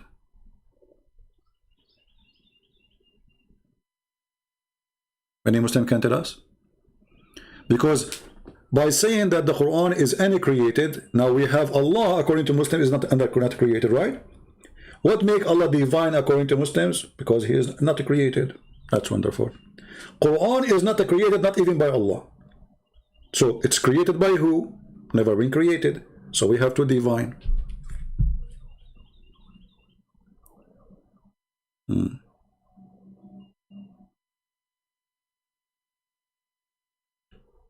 Anyone? You see, I'm giving you Muslims the question so you can help us. There's a sheikh.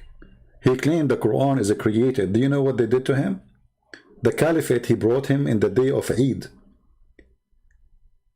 He tied him up in the mosque and he slaughtered him. He said, today we are not going to sacrifice a sheep.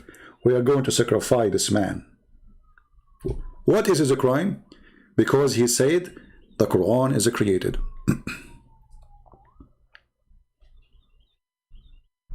So if the Quran is not created,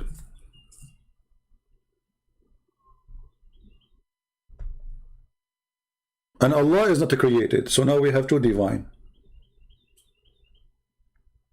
How that can be?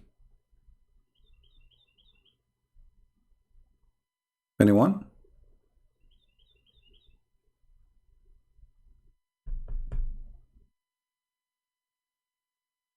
Do we have any Indonesian Ustad?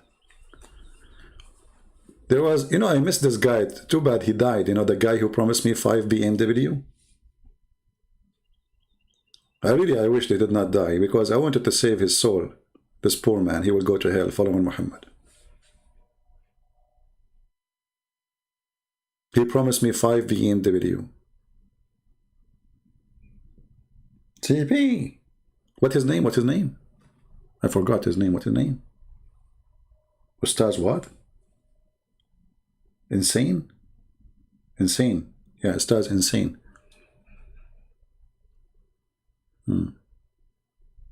Insan, sorry, Insan.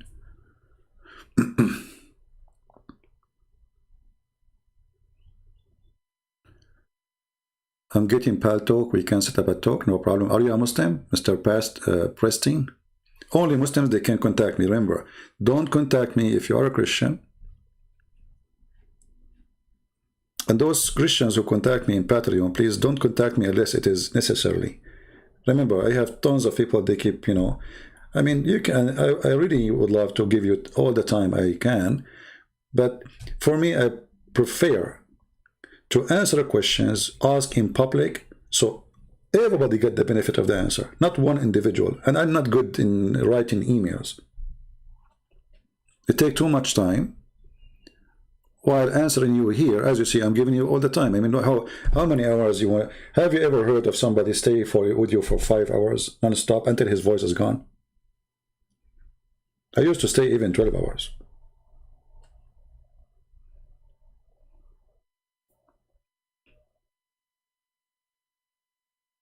Any Muslim?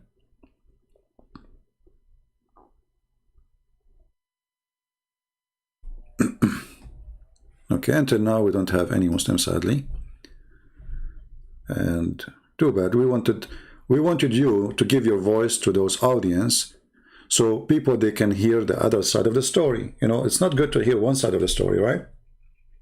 But I assure you that the Muslim story is not even a side of the story. It's a fiction. They don't know what they are talking about. I never saw a Muslim, he knew what he's talking about. Never. No, Malik, sorry. Only Muslims can call us. As I said, we don't want to do what the Muslims do. Two Christians talking about Islam, you know, talking. No, we want. I am the Christian. He is the Muslim. Listen to it. That's it. Two Christians does not make any better. You know. We do not need an interview conversation. We do not. I don't like those things. This is why I don't even join other Christian programs. They invite me. I say sorry. I like to do my work alone. I want a Muslim to call me. A Muslim who can prove me wrong. You can try.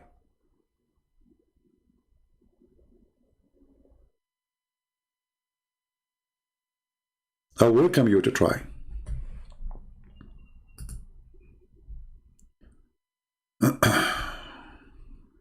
Okay. Look like we have a Muslim. My friend, I tried to call you. It says you are not online. I don't know why. The one you call yourself Kelly.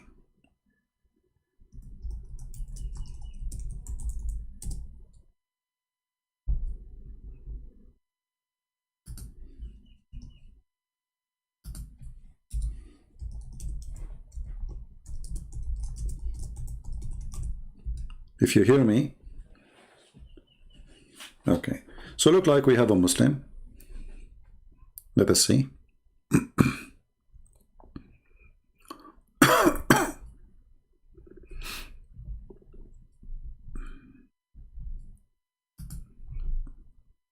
Invite your friends. We have a Muslim who want to join us. I hope he is knowledgeable.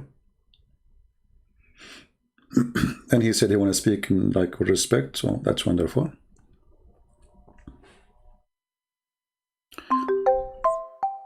Why I don't debate Zakir Naik? Who said I don't? Let him give me his. I will call him.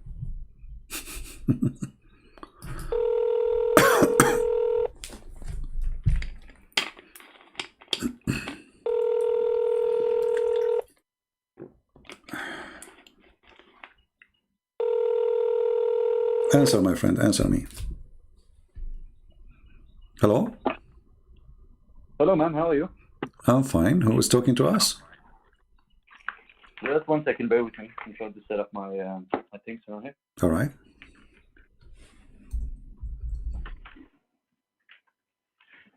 Since no one wanted to talk, I wanted to get up and really have a discussion with you, respectful, of course. That's nice, my friend. You are welcome. And you are a Muslim, right?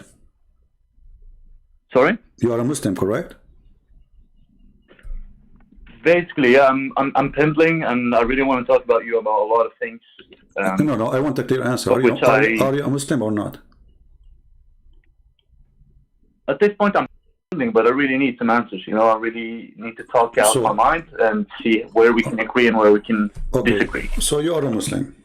If that's all right for you, but if that's not all right, I can just get off. No. For me, I want to know. I'm talking to who? So you are a Muslim, yes or no? Pendling. That means basically doubt is creeping up. Oh, you have a doubt about Islam. Okay, you're welcome. Go ahead. What do you want to say to me? Hold on. Let me get up my shit, because this is really interesting for me, because my background is Muslim family and all that, and I really had hard time throughout my childhood trying to describe the things with logic and with truth, with what you can call it, transparency. But there's a lack of all of those things in the religion. So I mean, I'm really trying to find out why it is as it is, you know. All right. Well, I will be happy to help you, my friend. Go ahead. What do you want to say to me? Basically, once you speak about Allah and basically who He is as I wouldn't say a person, but as a creator, you come up with writings from the Hadith and from the Quran of approximately how it is. So what I really want to know is when you discuss this topic with Muslims, hard believers, and they would be saying like, you have no right to think about him, you have no right to imagine him, because even that is haram. It's not allowed.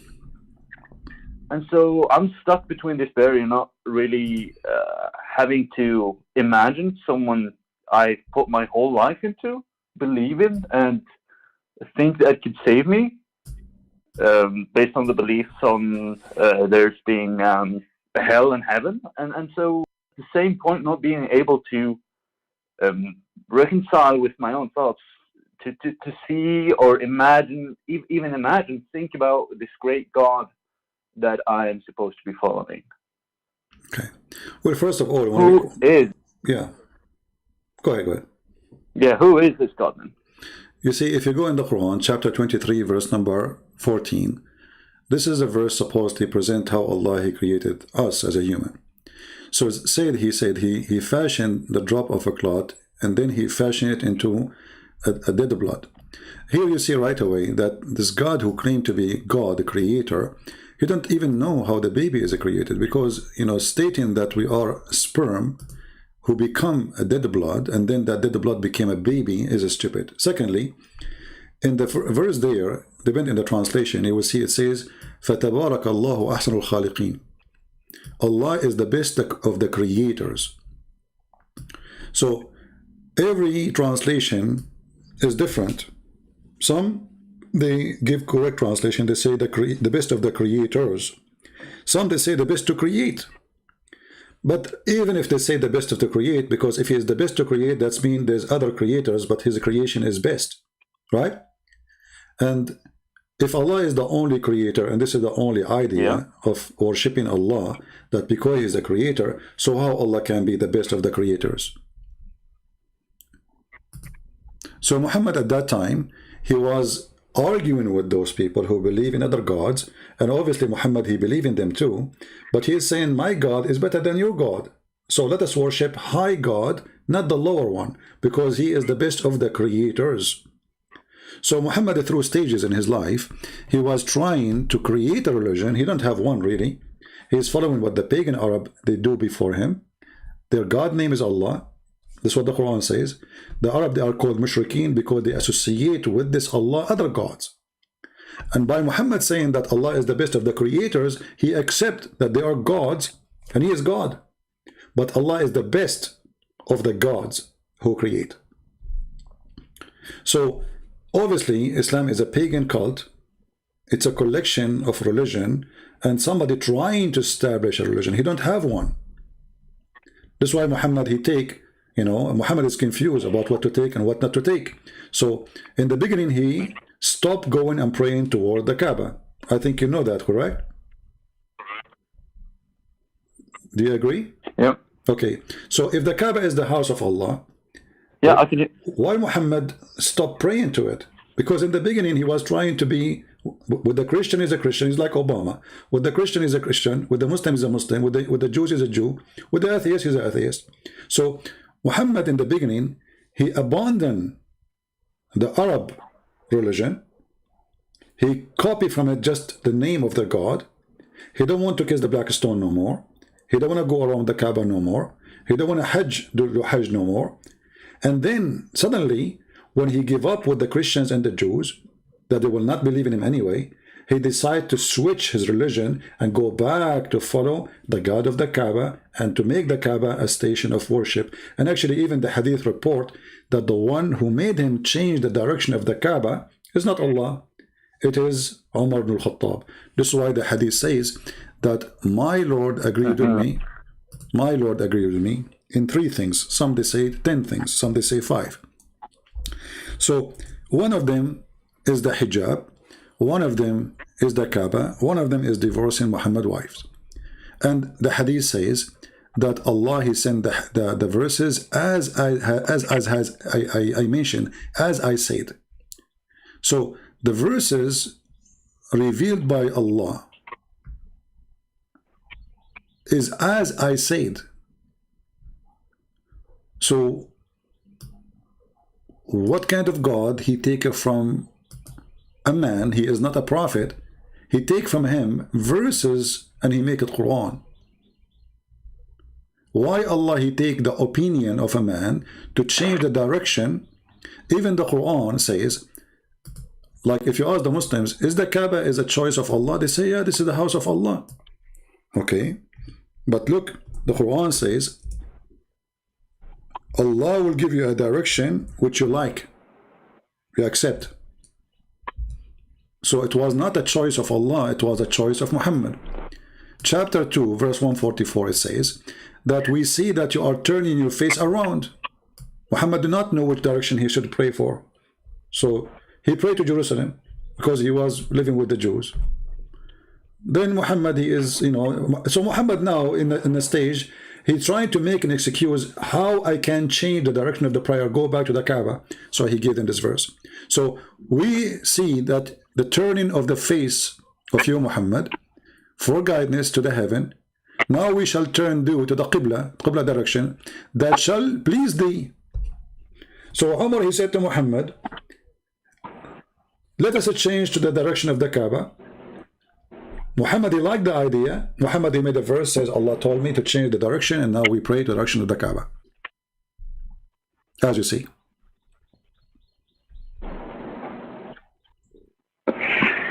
There's a lot of good things you're saying now, but the thing is, with all of it, it's so contradicting. It's a contradiction on top of contradiction, which really doesn't.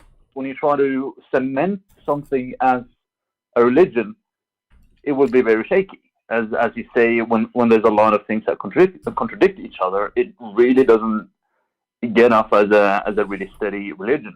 Firstly, and what I think about that is like you can make up a lot of arguments about what is being said in the Hadiths or what is saying about the Quran. The thing that really troubles my mind is that at points when people get to a certain time when they think this is wrong, this is right, and so they say, well, we condemn this because this is not a part of who we are today, and so I really be thinking about that and think about okay, so you say you condemn this, but the Quran is made for us humans to set a rule for how we can live our life, so we can actually come to a better place after life, and so we'll be thinking about that, and the first thing that pops up to my mind is, of course, the contradictions. And so the second thing is, this book has been written for someone to live their life back then. And how do we know that, that based on what you said previously, that he rather don't want it to be written because he talks too much, and when he talks too much, it becomes a huge contradiction. You see, it's not when you get what I'm saying? When you say that it was written for people to live at that time. No, even that is not true. Let me tell you why. I will give you an example. If Muhammad, he made an order that God he gave him, and that fit for that time, should Muhammad change the order after 2 weeks or 2 days? He claimed it's coming from God. So if it is fit for that time, then Muhammad should not, and the Muslim should not have seen something called abrogation of the Quran. So as an example, chapter 2 verse 178, "O who you believe in the law of equality is prescribed for you in the case of murder, free for the free, slave for the slave, women for the women." People, they start dying laughing at this law, because what Muhammad said, in the case of murder, if a man, a free man, white man, he killed a white man, the white man would not be killed, we kill his slave. Sorry, if a white man killed a white man, we kill the white man. If a white man killed a slave, slave for the slave, we kill his slave. If a woman, she killed a woman, or if a man killed a woman, we kill his woman. What kind of law this law is? So Muhammad, he implemented such a stupid law. He thought this is what Moses believed. He thought this is the eye for an eye. So Muhammad the thief, he wanted to practice eye for an eye, and because he is an idiot, he did not know what eye for an eye mean. So he said, okay, if a free man killed, we kill a free man. If a slave man killed, we kill a slave. But now we will have two victims: the first slave who was killed, and the second slave of the one who killed the slave. And if you go and read the interpretation, you will see that's this is abrogated. Okay, why Allah? This is in the case of murder. Like, what happened? Is the murder changed? Why the penalty of murder will be changed in a few weeks? It's a murder. So when Muhammad, he gave this verse claiming that Allah told him, and he saw the reaction of the people about such a stupid verse, he decided to change it and abrogate it. A clear sign that Muhammad is a fraud. If you go in the Quran, in different verse, it says Muhammad, he cannot recite the Quran twice correctly. So Muhammad, he come with a verse saying, if we give you a verse, chapter 2, verse number 106, and the Muslim that in the chat, they are saying, I'm lying, read it in front of you. None of our revelation, chapter 2, verse 106, do we abrogate or cause to be forgotten? Okay, why Allah, he just gave a verse, he wanted to be caused to be forgotten? He just gave you the verse. And this is against what Muslims, they say that nobody forgive the Quran, when even Allah saying Allah caused you to forget the Quran. So Muhammad here trying to explain why he's forgetting the Quran. And then, but we substitute something better or similar. What kind of God he says such a thing? Allah is going to make Quran better than his Quran? What does that mean? So Muhammad is saying, okay, we forget Quran. We are, I say things I don't, I don't remember. I'm a liar, and okay. But don't worry, be happy. Allah will give me better Quran. Or in the Western area, we will get similar. So why Allah will give you a similar Quran, but He will make you forget the Quran, which is similar? Do you see it? I mean, it's in front of you. Did God did that to Moses? He says to him, I will cause you forget the Quran, the Torah, and I will make you similar Torah. What does that mean? How this can be from God? Obviously it's not. And if you go and read the interpretation of this verse, this is chapter 2, verse 106, you will see the Arab, they were making fun of Muhammad, saying, this is Muhammad. He gave his followers, and he enjoyed them an order in the morning. He changed it second morning. I mean, the guy, he changed the law in the speed of light. It's not like, you see, let's say like Muhammad came after Musa's, a long time, so there's some change. No, this is the same guy. He go to sleep, he wake up, he have new things. He have a new order. Look at this. Here it says, when the disbelievers began to deride the matter of abrogation, saying that one day Muhammad enjoy his companions to one thing, and then the next day he forbid it. Are you with me, my friend? So if this is from God, yeah, I can hear you. Okay, so let us assume that this is from God. Okay, no problem. So God now, he gave him a law. Okay, wonderful. The guy, in the morning he gave him a law. He go to sleep, he woke up second day, he says, I forbid it. How that can be true?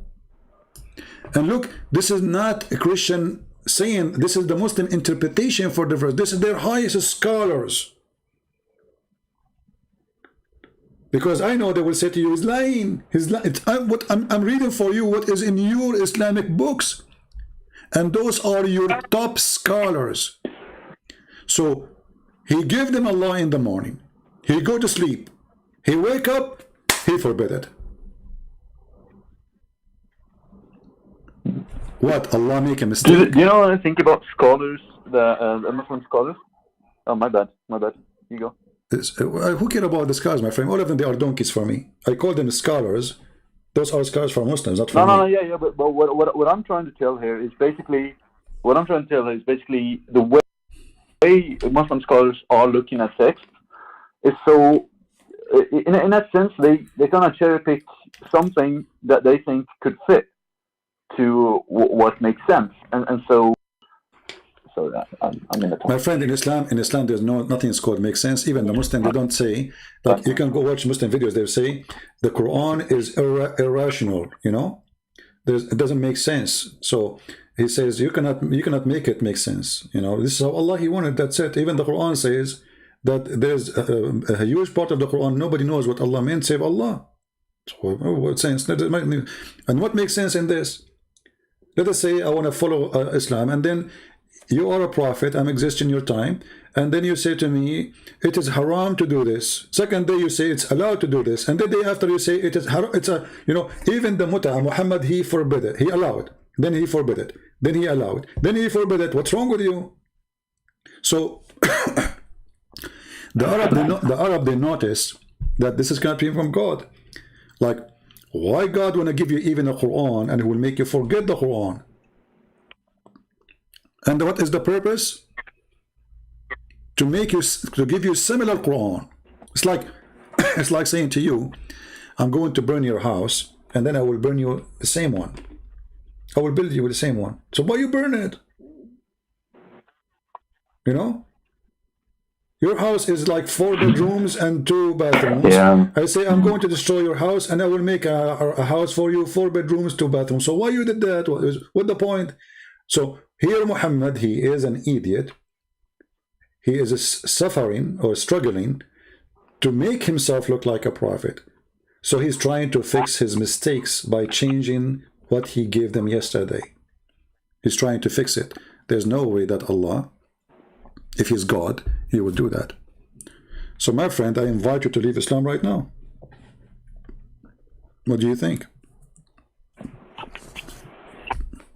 What I've been thinking about this is that the contradictions about the Islam and basically as I've picked up since I've my exams I've been doing a lot of because I'm still not finished with my this is my last semester, so I'm finishing up, and I've been I had some presentations about fairy tale and this one guy. This one researcher that I don't remember his name right now, he managed to get out all the rules for how you can make a fairy tale. And this is what's interesting about that. It's that how you can tell it in such a way that you can leave it as it was a time, that you can't question the time before, and also make up the rules that it's similar to fantasy, and at the same time hold someone around the neck long enough so they don't leave. And so that you never hear about a Muslim becomes ex-Muslim. You hear only a Muslim goes missing. That's the hard thing about leaving it, because No. you're so You see, stuck in it. no. This is not And true. the sad truth is, No, my friend. you're born in it. It's imagine if I was born a Jew. No, Would I become a Muslim? you are wrong. I would stay a Jew. Yeah, let me tell you, you are wrong. If you go in history, you will see the day Muhammad he died, there's tens of thousands of Muslims left Islam immediately. This is why it's called the War of Apostate. So Muhammad was not able to put them and force them to be a Muslim unless the sword is there. And this is the same today. So when you say it's hard to see somebody leaving Islam, no, there is a lot of people leaving Islam because Islam is gang. People don't go in the street and make videos says, I left Islam, because they knew the consequence. So you are mistaken in this point. And people are leaving, and there's a lot of people questioning, and they are out of Islam already. But how you can know? I mean, if you they ask Ahmadinejad, he says in Iran we have 0 gays. No, that's possible. They have zero. Listen. They have 0 gay in Iran. They have 0 atheist in Islam. I mean, in Iran. They have 0 gay in Saudi Arabia. They have 0 atheist in Saudi Arabia. Exactly. They have 0 Hindu in Saudi Arabia. They have 0 Christian in Saudi Arabia. Why? Because nobody have a freedom. So it's not because they are soak of it, but because there's no freedom to know who is a believer or not. Everybody is forced to say he's a believer. Even the Quran says that those who convert to Islam, they are liars. When the Arab they says we believe, Muhammad said to them, don't say we believe, say we are Muslims, Aslamna. Okay? So you are not soaked into it. It's a choice you make. And today we are in the world of the internet. And you can do a lot of things. You can change things. I understand if you live in a Muslim country, it is not easy. You have to hide it, otherwise they will do something to you. But I believe things is changing so fast. All right. In chapter 49. Yeah, but the only thing. Yeah. My bad. Chapter 49, verse number 14. When the Arab they say we surrender to Islam, Muhammad said to them, Allah said to them, don't say we are believers. Say we surrender to Allah. We are Muslims. So don't say we believers. Say we are Muslims. Imagine. Don't say we believe. Say we are Muslims. I mean, even their book saying that they don't believe, but they are Muslims. Allah telling them to call themselves Muslims, but not to call themselves believers. And here you see that this religion of hypocrisy, what Muhammad want is people to surrender by the sword, who don't care about you believe or not. Surrender, join my army, attack with me, I will give you bounty. Kill with me, not kill for me, not killing me. That's what he want. So he was establishing a gang, and the gang have a title. It's called Allah and the Prophet. Whoever fight under that gang, he got a booty, he got money, he got shares. That is Islam, and this is why Islam grow, because those who don't have a job, those who have suffering, let us attack other nations. The Roman are rich. That's why Muhammad said to them, attack the Roman and get the blondie girls. He was tempting them by the women and by the money. So my friend, again, I don't want to repeat my question, because either you are convinced or you are not. Why you don't say I'm out of Islam?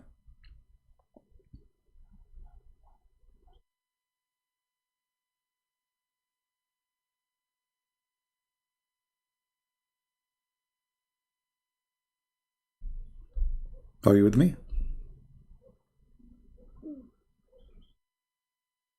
Hello? Hello? Okay, well, maybe we lost him. Maybe he don't want to say, I don't know. Maybe he's scared to say I'm out of Islam. This is your business. I don't want to force you to say it in public.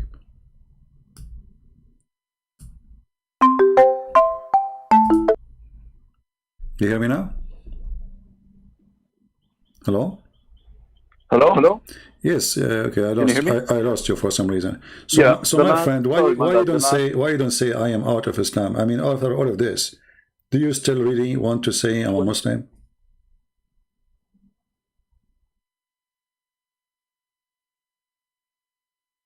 Hello? We lost you again.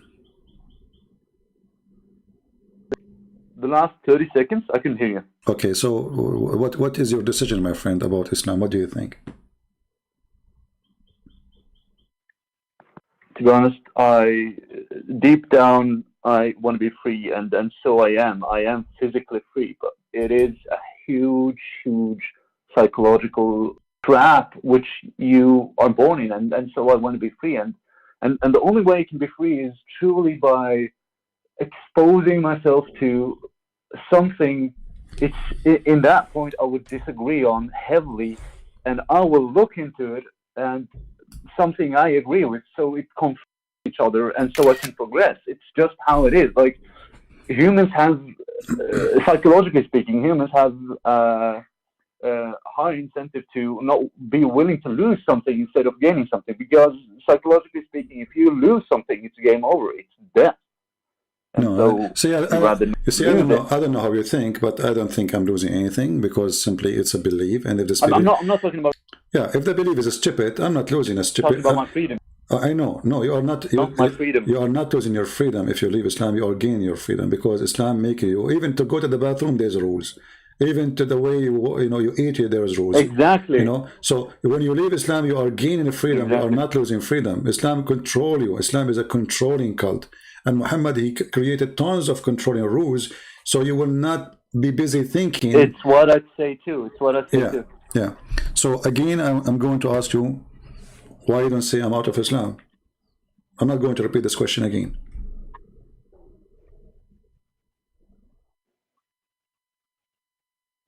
Oh yeah, I'm not conflicting in any way, like with your question. I'm asking you now, why Not you don't say, who I why you am. don't want to I am leave, my someone friend? else. You want to leave or not? You want to leave Islam or not? And my philosophy, Abdul. Huh? Sorry, let me get to this one thing. My philosophy. My friend, don't tell me about your That philosophy. one conflicts My with friend, your philosophy is your philosophy. the religion. I'm here to help you to get understanding of what is right, what is wrong. So, like, because based on what we philosophy is that- said, based on what we said, not in philosophy or my philosophy, based on what we said and the proof we provide, is Islam is from God or it's false? I want an answer from you. Is it from God or false?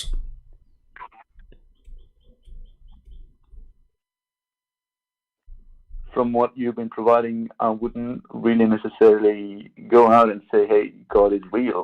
Based This is not the question. on everything Is you Islam is just, Islam from? based- and This is not. from This your is point, not. I wouldn't say God is real. And again, here's the thing. Okay, my friend, you are wasting my time. Sorry. If No. You see, I don't want to hear talk about philosophy. You don't want to say, no problem. Just keep it, in your pocket.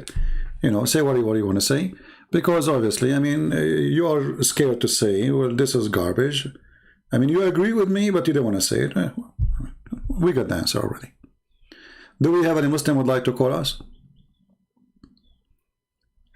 Do we have any Muhammadan would like to call us?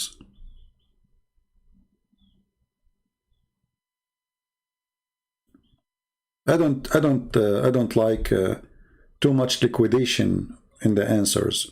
Either yes or no. So you agree Muhammad obviously is a liar. You agree the Quran is full of contradiction. You agree it doesn't make sense. But still you don't want to say I'm out of Islam. Yeah. Already you did.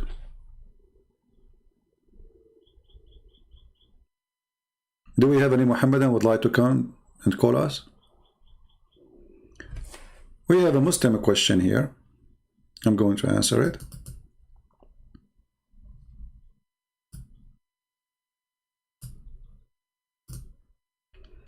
I am a Muslim too, and I heard strange things about Ya'juj wa Ma'juj. That there are billions of people living, I think he want to say, living between a wall or mountains? Can you explain? My friend, your prophet, he said, as long as you are a Muslim, so I have to say you're a prophet, he says that each one of Gog and Magog, before he died, he make 1,000 equal to us. So from every human, there's 1,000 of Gog and Magog. So if we are 7 billions, then there is 7 trillions from Gog and Magog. And Gog and Magog are not even human. They look weird, to the point a person, he sleep inside his ear. It's like a tent, you know. So you are questioning, okay, where are they, right? They are behind the mountain. But all of us, we knew that satellite, they scan all the earth. And what mountains is that where Gog and Magog is hiding behind? And the idea of that those people or this creation, they cannot come out of those mountains is proving that Quran believe that earth is flat and those mountains are separating the earth. So we have, because even if I have a mountain, I can go from different direction and I can cross to the other side. What does that mean? So what if there's a mountain? Let's say between me and you and the Himalaya. Is that the only way for me to go to India is to go through the Himalaya? You know what I mean? So Muhammad, he made it so clear. In the same time, again, he copied a fiction story. He made a story about it. Even in his time, he says that Allah, he said, look at this false prophecy. This is Sahih Bukhari. Muhammad, he wake up and he says, are we to the Arab? Okay, what happened to the Arab? What happened? He says, today a hole has been opened in the dam of Gog and Magog like this. He's scared, he's terrified. Arab, get ready, they are coming to you. And the prophet, he made a circle with his index. So a circle like this, is it scaring the hell of you?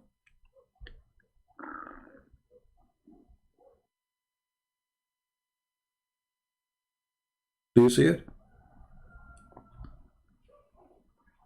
So Muhammad, he made a prophecy that the Gog and Magog, they are coming in his time. And this is a sign of Judgment Day. And where are they? Another stupid fiction story.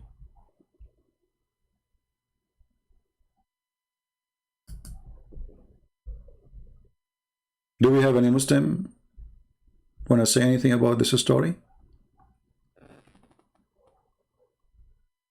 Anyone? All those stories are very funny and very stupid. And those people, they will fight with their arrows. And those people, they will attack everybody. They will control the earth. I mean, what he's talking about? Where are they? Look how many hadith. All of this. Just you search Gog and Magog in the website of the Muslims, you will find endless number of stories about Gog and Magog.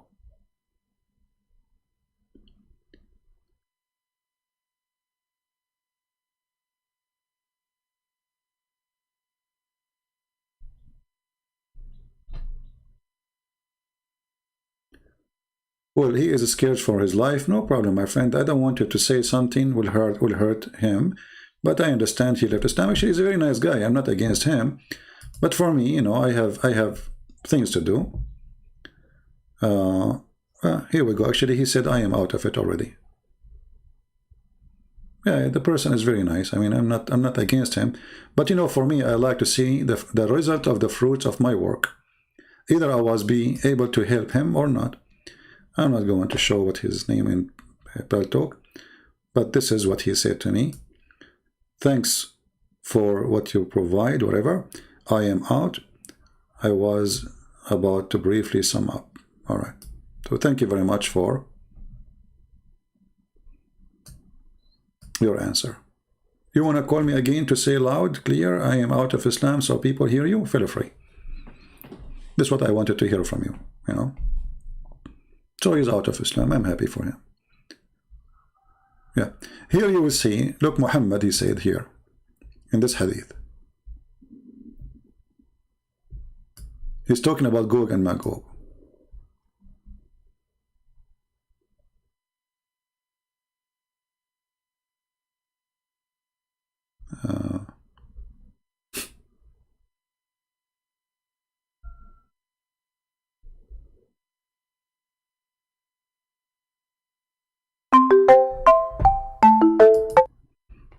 Hello?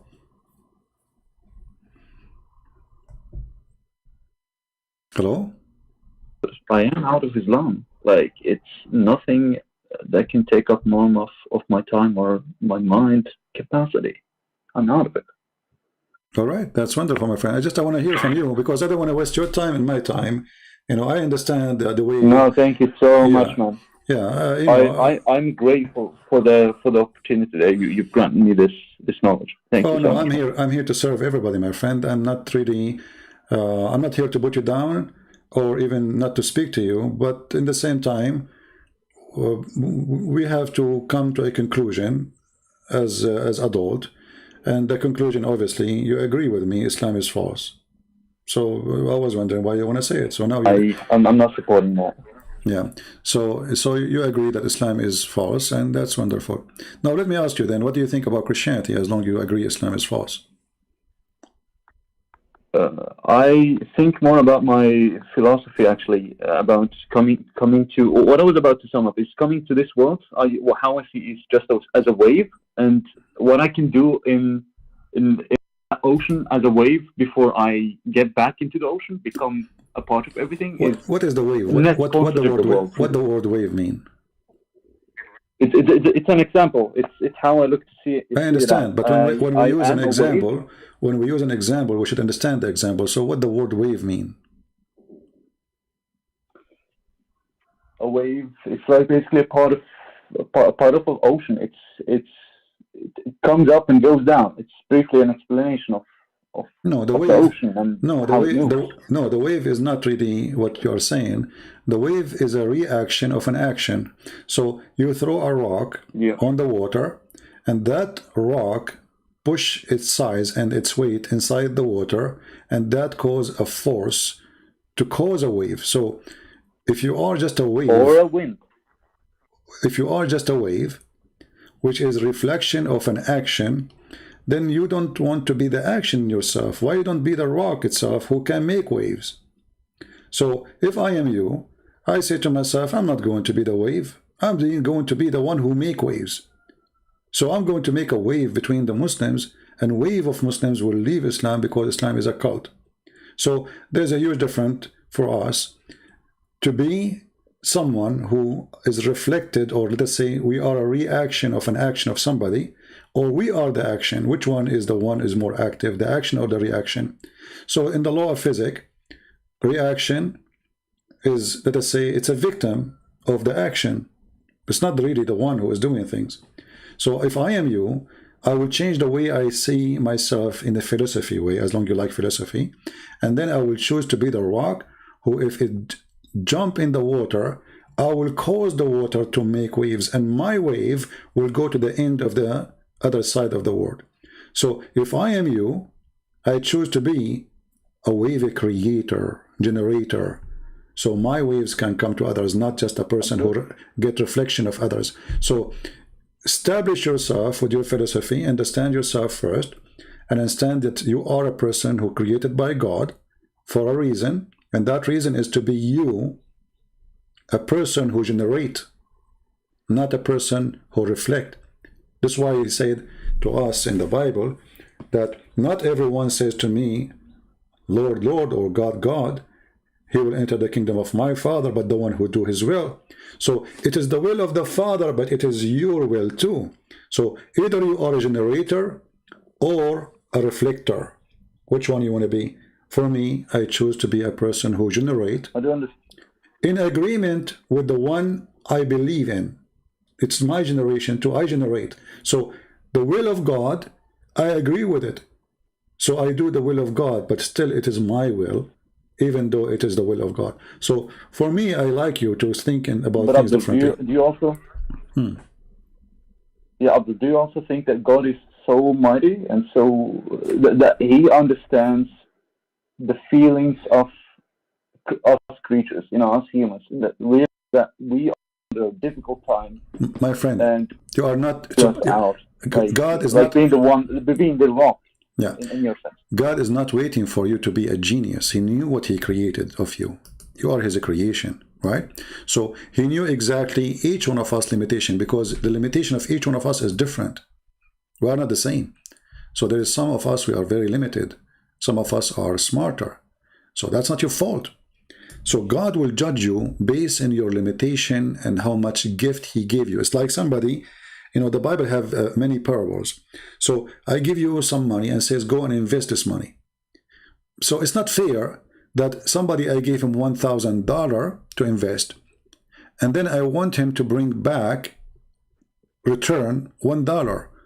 So it should be way more. But if I give other person 50 cents, and then he invested and he make it $1, that makes sense that he is a good person because he was able to invest in what I gave him. So God, he knew what he gave you, and God, he will judge you by the gift you receive. He's not going to judge all mankind equally based in rules only, but he will judge them by the equal gift they receive. If somebody is born with disability, let us say, you know, there's many people, they have an illness, you know, they are born with it. Is it fair that those people, they don't believe in Jesus, they will go to hell? No, because they don't know even what are you talking about. They are born this way. So God, because he is beautiful, he have a beautiful justice too. And the beautiful justice of God is going to rule. Not the aggression, not the aggression, you know, because always people, they think about God that he is aggressive, he is, you know, he will torture us, God, he is loving to you, and because he love you, he will judge you based in what you receive. If you did not receive it at all, like what if somebody, he live in the jungle of Brazil and never heard about Jesus? God will judge those people based in what God only loves us at an extent. Is that right or is that wrong? Sorry, I don't hear you, go ahead.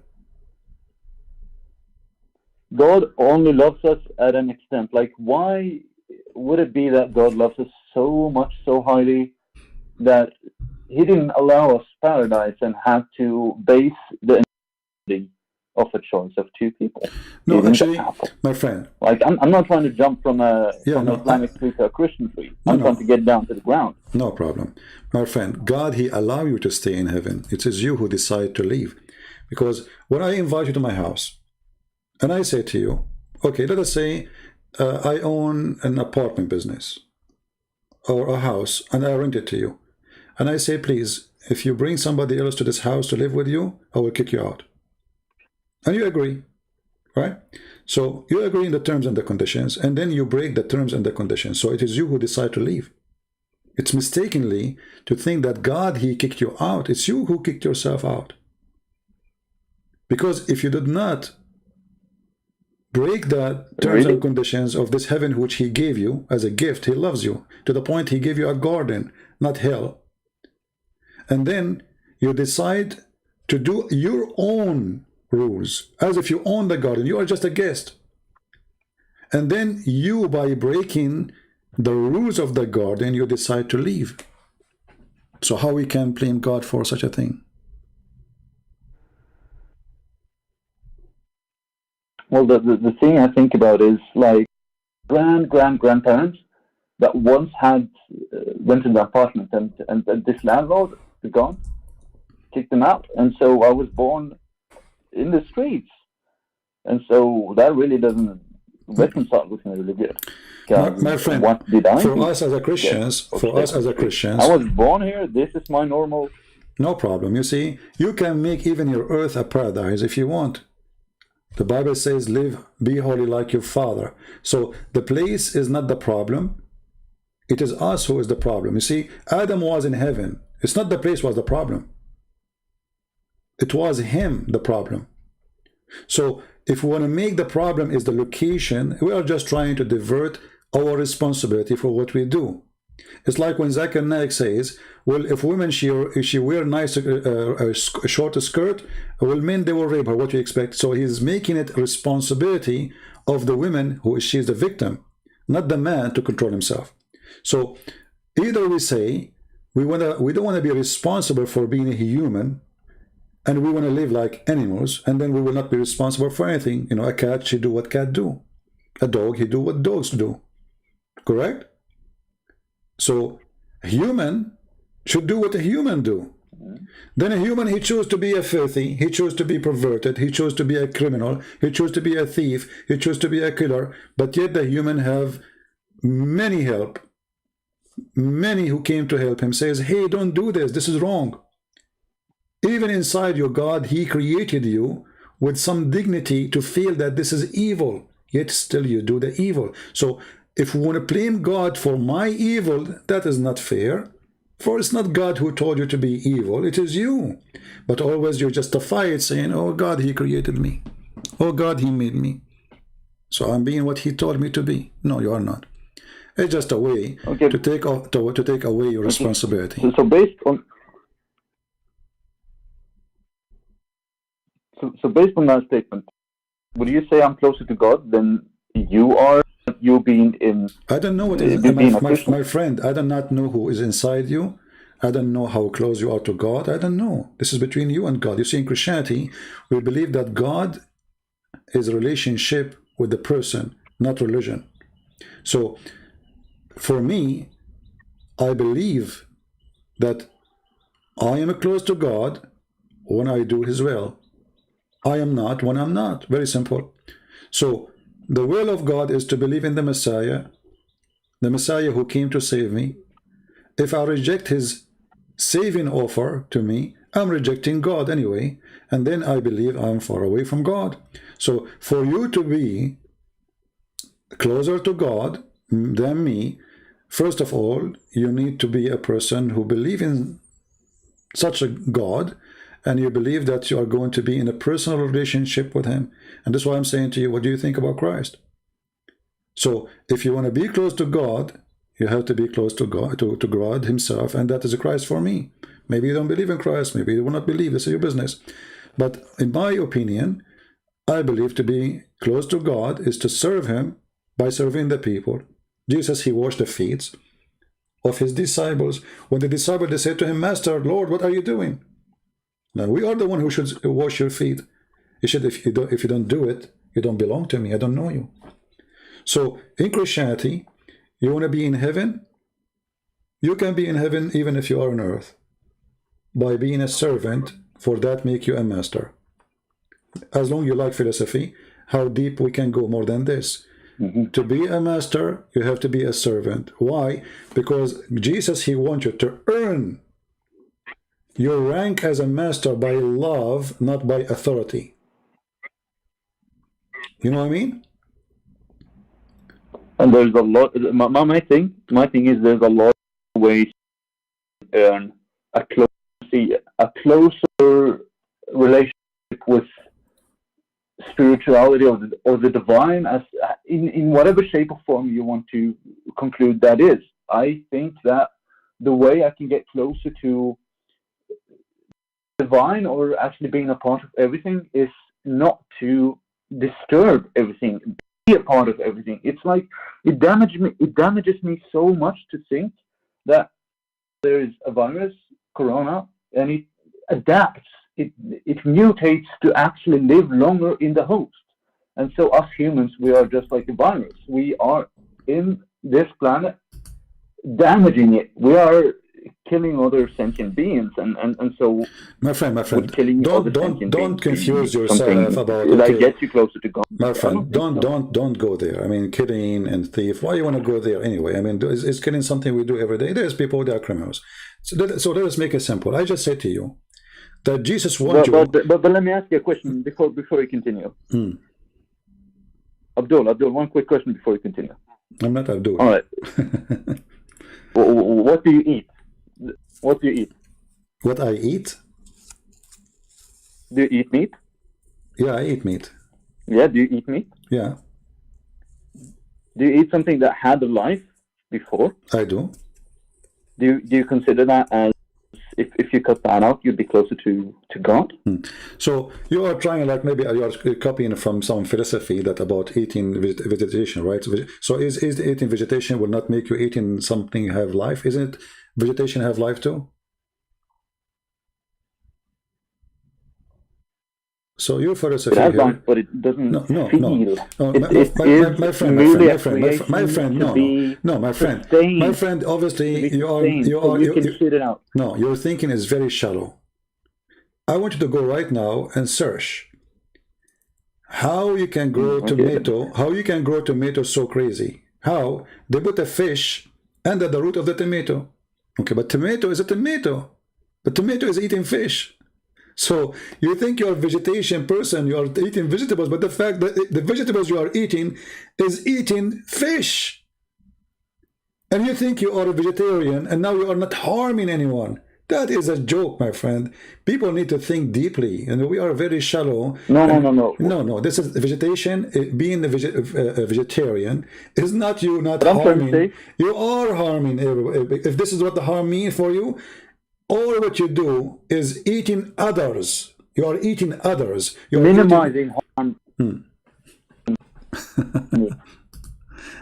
Anyway, my friend, we don't want to go like in a circle talk. I mean, there's no point of this, my friend. There's no point. But the idea of not to eat animals because that harm and suffering to no. Sorry, I have to let you go. I don't want to go there. I mean, this is really far away from my topic. But I understand how people, they like super spirituality and this crazy stuff. I eat plant because I don't want to eat harm animals. That is fake. You're faking things. For everything, eat everything.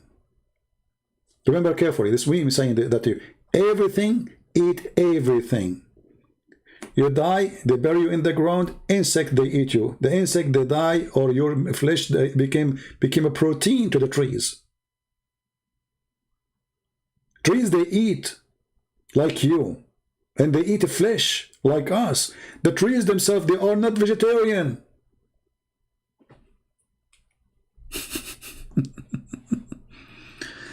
People, do you understand what I'm saying? Grass and trees, and they are not vegetarian. They eat meat. I really, I feel sorry for people how they think. I mean, we should not be shallow in the way we think. And now, okay, I'm going to eat vegetation because that will not make me kill a fish, right? Well, the tree is a creature too, have a life, and they die too, and they're born too, and they have seed, the same as your sperm and your egg. It's a form of life. And the trees themselves, they eat the flesh. They eat dead bodies. They flourish actually with them. Not only they eat them, they flourish. It's a cycle, my friend. God, he created such a cycle. So whatever die is going to be born. It's a continuum of cycle. So you eat the fish, you make the fish fertilizer for the tree. That's why it's called manure. And then you go and buy manure, which literally is nothing but poo-poo. So you go and buy manure, which is poo-poo, which was a fish was in your dish a day ago, and now it is in your dump a day after, and now it's under the tree, and the tree, she is saying yummy. All right. There's nothing called less suffering. There's more suffering. This is a joke, because if you don't want anything to suffer, then you should not eat anything. You should not breathe, because the air have bacteria. Don't you know that? The second you breathe, you are breathing bacteria. What will happen to them when they go inside your immune system? Your immune system will attack them immediately, will destroy them. You are built in a war zone. All your body is a war zone, and actually you are dead if you don't have that war zone defense inside you. It's a joke, my friend. This philosophy is not a philosophy. It's somebody trying to kill himself, kill his time. I find it very shallow, and it's not real. Do you understand me? Inside your body you have an army, and the army have weapon, and the weapon, they're shooting non-stop. Otherwise you will die. You are under attack 24 hours, 7 days a week. You yourself, you are under attack. I find that a human being, somehow, he go to school, he earn a degree, He became mature, but still he is lack of maturity. Now, this is my opinion. Maybe I'm wrong. You don't have to agree with me. Maybe you're smarter. Maybe. Maybe I'm a fool. Maybe. I don't know. You make decision. God, he gave you a gift, not only me. Do you understand, people? I don't know who like what I say or don't like. This is your business, you know. But to say that I'm going to eat vegetarian, you know, I can understand if you say it's more healthy, but I don't think so. I mean, they should have a balance in your food. If you eat only veggie, it's not going to be enough for you. You have to get more supplement to cover what is missing. Everything exists for a reason. Too much salt can kill you. No salt kill you. Too much water can drown you. No water, you die. Too much air, you die. No air, you suffocate. There's a balance. God, he created this beautiful heaven. Earth can be a heaven, by the way, if we practice one sentence of Jesus. Love your enemy. So don't focus about love your fish. That is a silly thing. I love to eat the fish. Otherwise, God, he created the wrong system then. Because he created me not by powering myself by the sun, which is nothing but burning sun. What about we stop the sun from burning, my friend? So stop the suffering. Maybe the sun is suffering now. So God did not create me to function by solar system, even though it's a solar system at the end, because all those trees are taking their energy from the sun. And you yourself, if there's no sun, you die. The whole earth will freeze. So it is a complete system, complete. If one of them is missing, the rest is gone. Do we have any Muslim? Do you only take calls for debate? Yes. Oh, this is Yeki, is the guy who made a comment. Hold on, let us call him. It says you have to update your, use your computer, Yeki. This is the guy who posted a comment. Yekis. Try to text me from your computer, Yekis. So I call you. I try to call you, it doesn't work. It says you need to update. I send you a link. Paltalk send you a link. Do we have any Muslim would like to call us?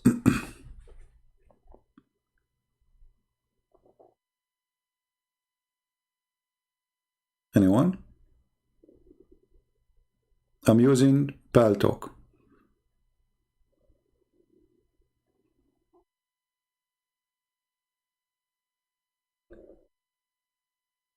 Right? See, the Bible is so clear. Christ, he said, God created Sabbath for the man, not the man for the Sabbath. In the world today, people, they made the Sabbath more important than the man. You know, Bill Gates, he want to dim the sun. The owner of Apple, he have different idea. Joe Biden, he have different ideas, but all of them, they are just lying to each other. Because one volcano is more than all the cars in this earth. And the one who controls it at the end of the day is God, not you. What they do is a joke. It's not real. It's far from reality. And they try to fool you with those conferences.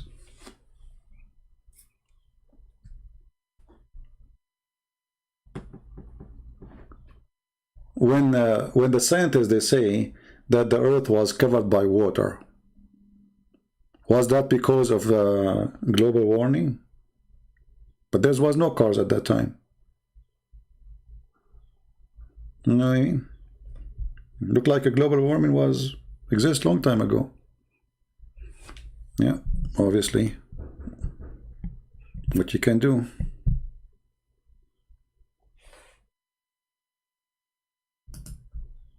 Right?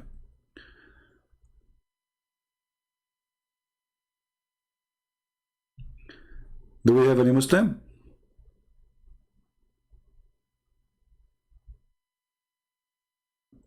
Any Muslim would like to call us?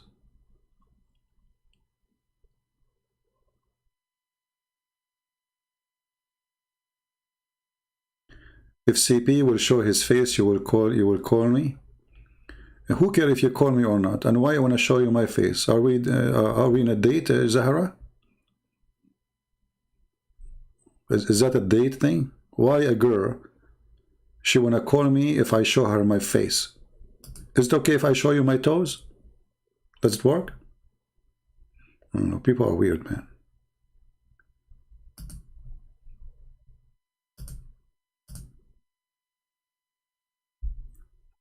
You call Allah every day, 5 times a day. You never saw his face. You never even your prophet, he never heard his fart. But you keep calling him. And guess what? He never answer. You know, do you remember when Muhammad, he says, the Muslims, they say that Allah, he took Muhammad to heaven? Allah, he took Muhammad to heaven, right? Okay. When Muslim, they say Allah took him when? What, the daytime or nighttime?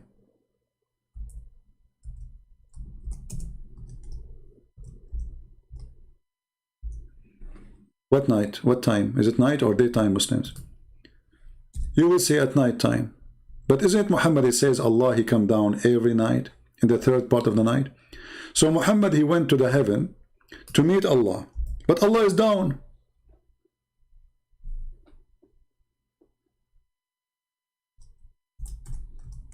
This is how you expose a liar. Muhammad, he forgot what he said.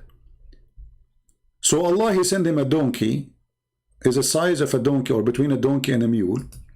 And then he decided to take him to heaven. And then Muhammad, he went up to heaven. But then Muhammad, he says, every night Allah, he come in the 3rd part of the night. So while Muhammad was going to the 7th heaven, Allah was coming down. This is how you expose a liar.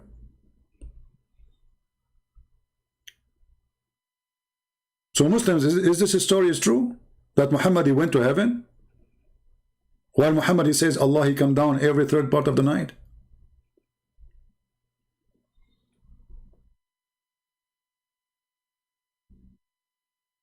It's like, you know, a guy, he called his wife. He say, hey honey, I'm visiting my friend Fred. And Fred, he just knocked at the door.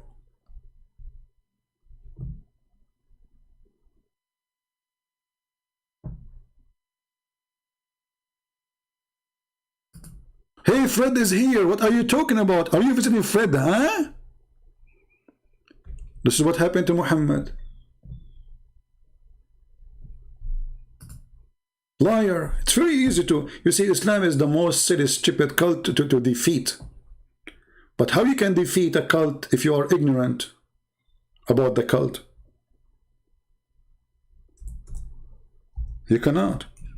And how the Christian, they can fight such a cult if their priests are ignorant and liars? Like the priests we see, some of them, they saying that the Muslim worship the same God. How many of them? There's a lot of liars. A lot of liars, my friend.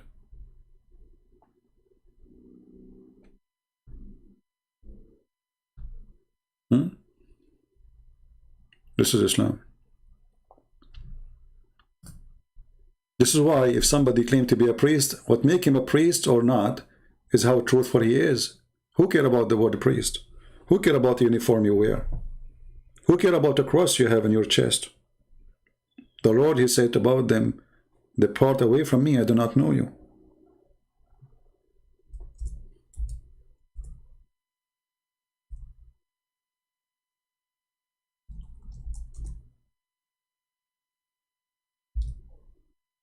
I do not know you.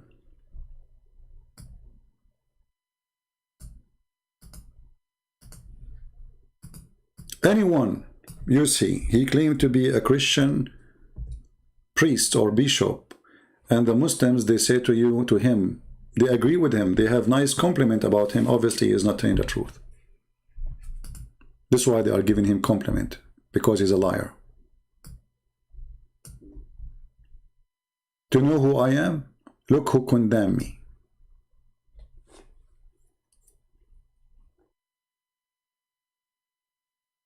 If the devil, he said to me, bless you, obviously I'm serving the devil.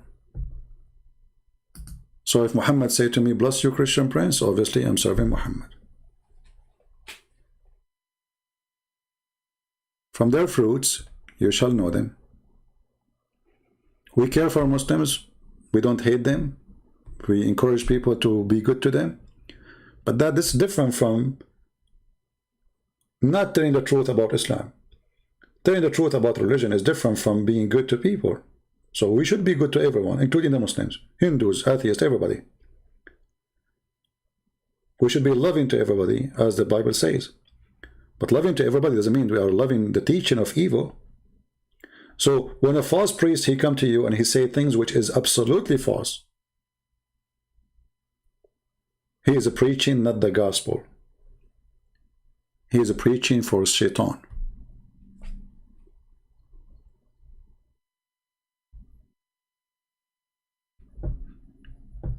Do we have any Muslim?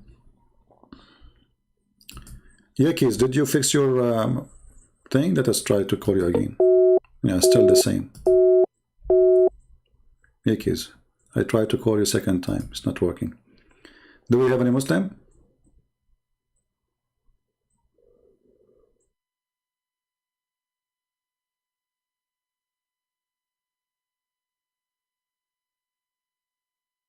Zahra is saying, stop lying. Zahra, do you know that your prophet, he says, women, they will go to hell, and you have half a brain, and because you have menstruation, you will go to hell? This is how your God, Muhammad, he look at you. He call you naqisat wa aqlin wa deen.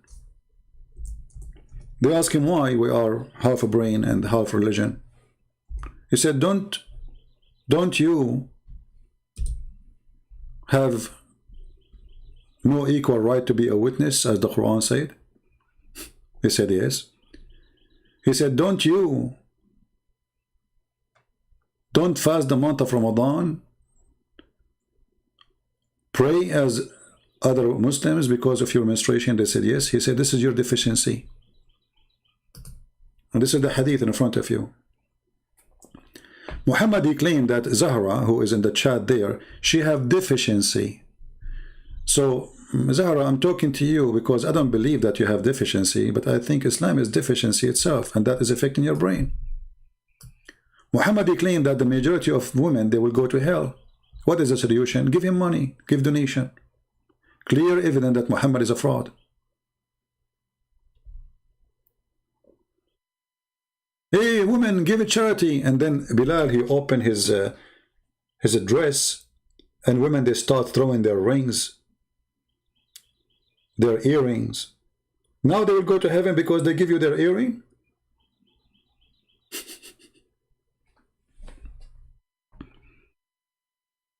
You are Shia? Who cares if you were Shia or not? Quran says that you are half a brain.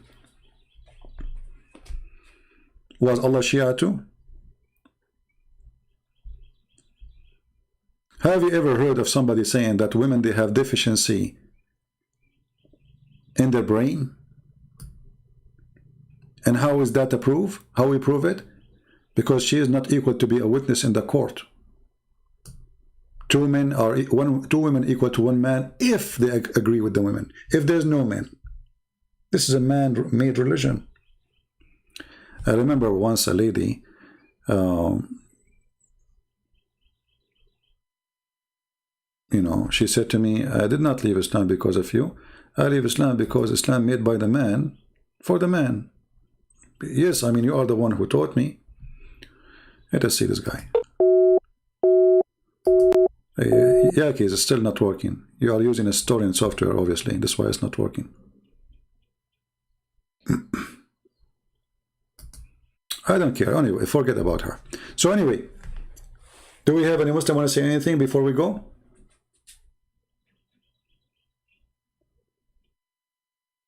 She is trolling? Okay, she is trolling. What we can do?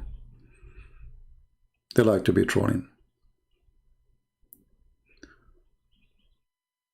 Do we have any Muslim would like to say anything to us? So look at this today. I mean, we made a challenge for the Muslims and the challenge is still open. Who is a Muslim can tell us what the word Allah means? They don't know. They have tons of articles. Everyone is guessing. Allah is diverted from the word ilah. So how you make it a name then? Who told you to make it a name? How it become a name?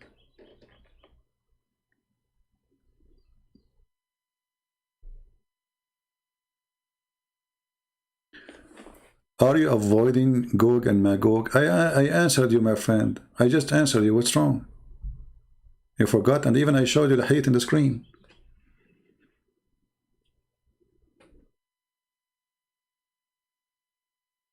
What I want to say to you more, I mean, it's obvious that Muhammad is a fraud. 1,000 of a human being, one person of a human being, equal to him 1,000 of Gog and Magog. So what I will say to you more? What do we want more? What I need to do more? You're avoiding my question. I'm not. Obviously, it's a lie. And they are hiding behind a mountain. Where is that? I mean, they have satellites scanning all the earth. You can go right now to Google Earth. You can put an address of somebody. You will find it in 2 seconds.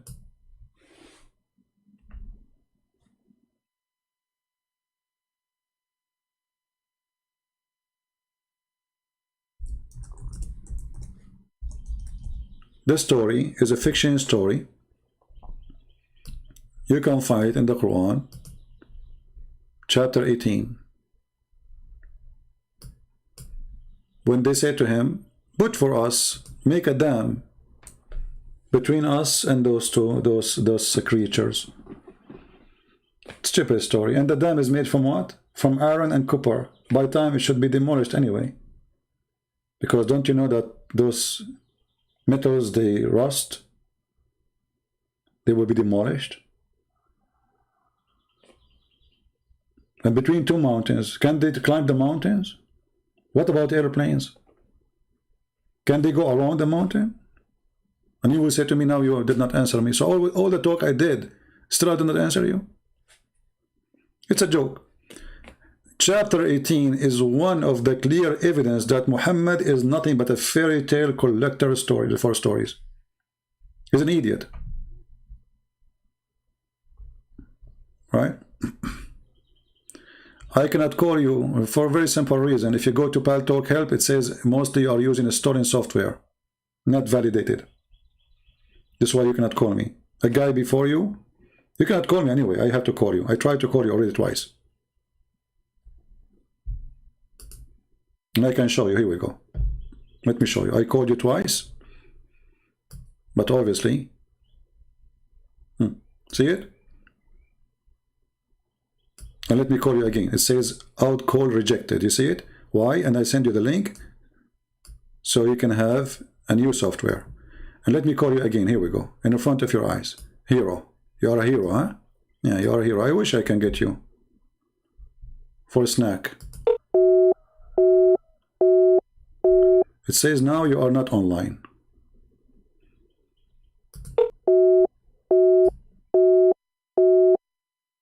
You see it? So stop playing hero.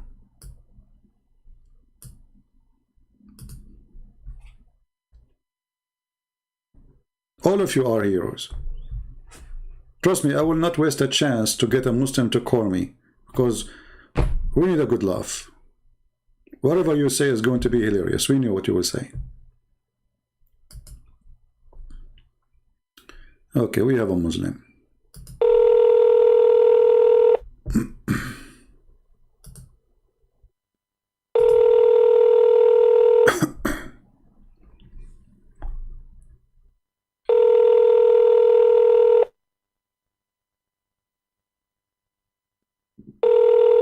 Answer, my friend, answer.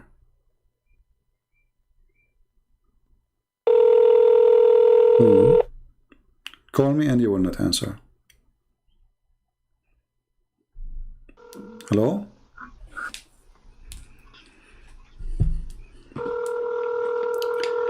Mute YouTube, please.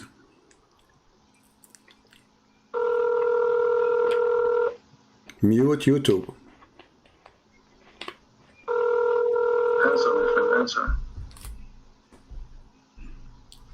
Can you mute YouTube? And you will not answer. answer. You have a delay, you know. Hello? Mute YouTube. Mute YouTube, please.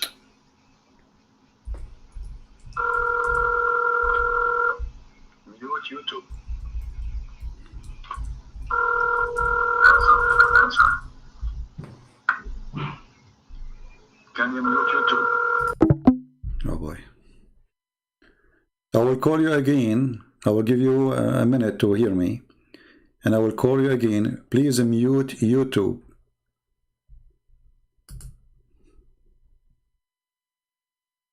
All right? I will call you after a minute.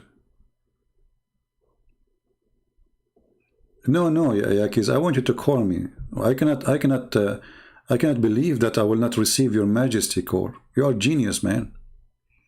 Isn't it you who says to me, are you asking me why Allah, his name is Allah? Allah knows best. You're a genius. I made you famous already. I put your text in the screen. Are you asking Allah why he called himself Allah? Allah knows best. That's what you said. So don't worry, we made you famous already. You are the genius of the genius. I mean, who's like you? Nobody. You are one of the kind. Let me see, what is your statement?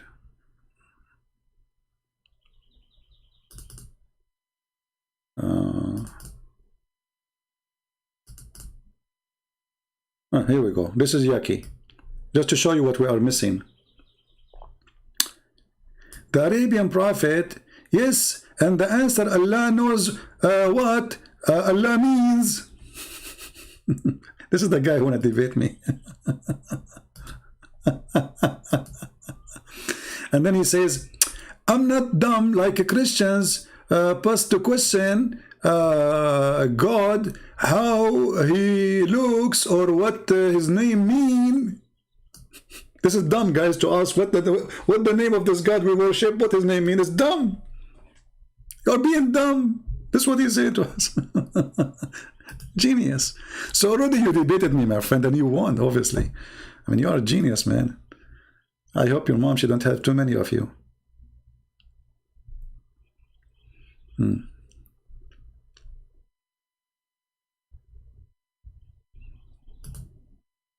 look what he said here. To question how God, how he look, or what name mean, or how he was born, or what he created us. Allah knows all of this. We'll definitely ask him in Jannah, inshallah. You will ask him in Jannah, inshallah. Gog and Magog in my Bible. Well, Gog and Magog is a location, is not people. You are ignorant. That's why we say Muhammad is a thief. He steals things and he adds some spices to it. Go, here we go. I challenge for you.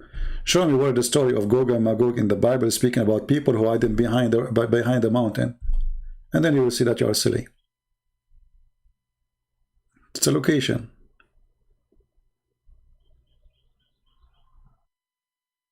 Idiots.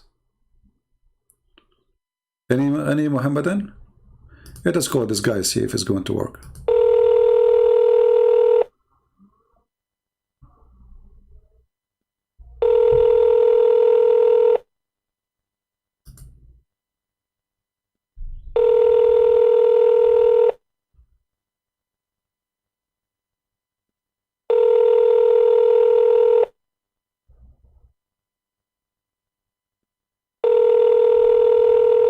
I think this guy, he lives in Afghanistan. His connection is hilarious.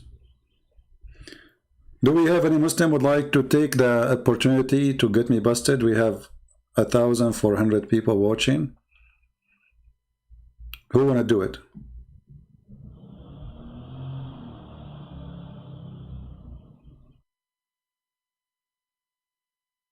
Anyone? Who is a Muslim? He have a good knowledge of Islam, so he can show us. Right?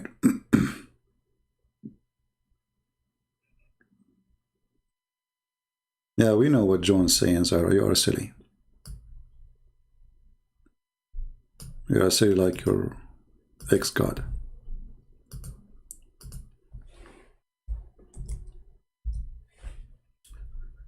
Anyone?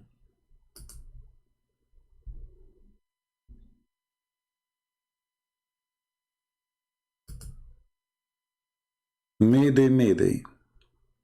Any Muslim?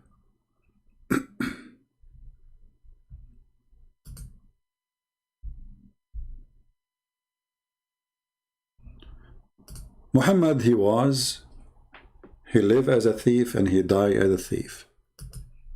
He collect from the Jewish tons of stories. Some of it is true and most of it, it's a lie.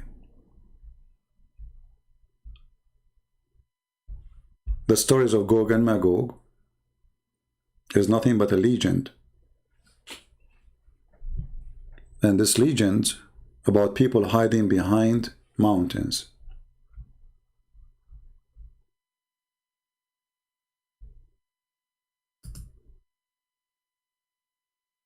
And there's Alexander the Great is the one who they ask him to hide them or to keep them behind the mountains.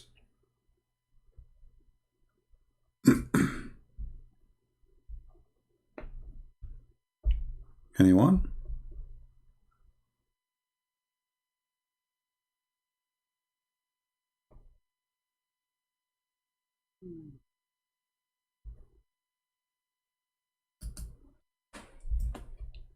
Zero? We have zero?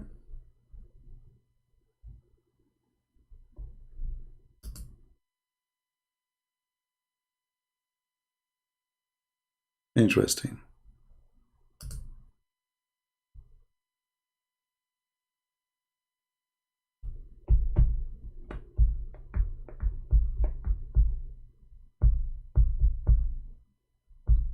And you know, I find it very funny when an idiot, he go to website and they copy paste. They don't even know what they are copying. They don't even open the verses they are talking about.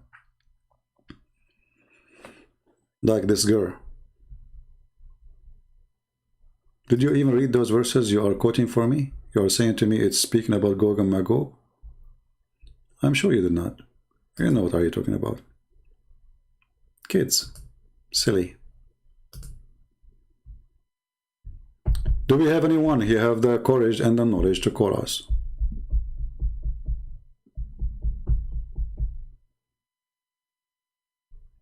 Anyone? Open challenge for the Abdul.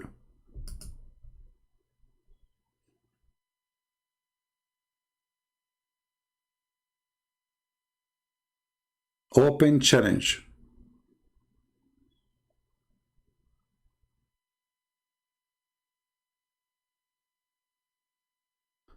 Why you don't bust some prophecies? What do you mean some prophecies? We bust the prophet, and then by busting the prophet Muhammad, we are busting all his prophecy. Correct?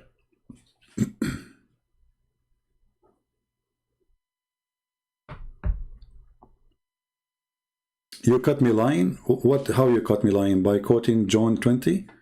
You are stupid. John 20 does not even mention what you are saying. You are a certified idiot. And let me open John 20 for you. Give me a second, hold on. And then people will laugh at you. This is John 20.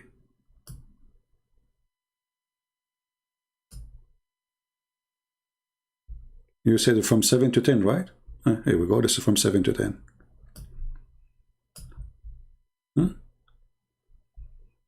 Read it.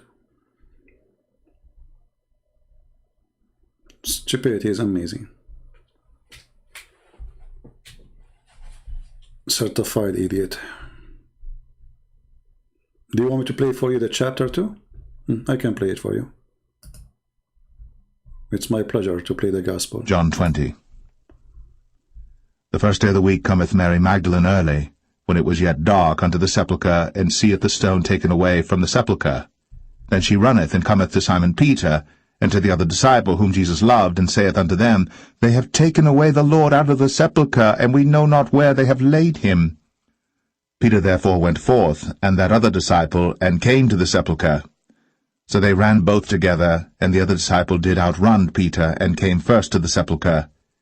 And he, stooping down and looking in, saw the linen clothes lying. Yet went he not in.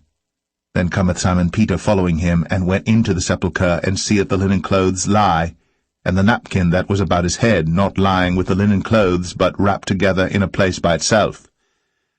Then went in also that other disciple which came first to the sepulchre, and he saw, and believed. Okay. For as yet they knew. So, this is John 20, the one you asked me to read, from chapter 7 to chapter 10. Idiot. You don't even know how to quote a verse from the Bible, maybe. Do we have any Muslim would like to say anything?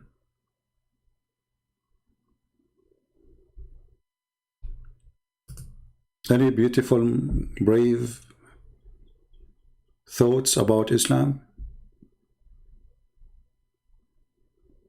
Anyone?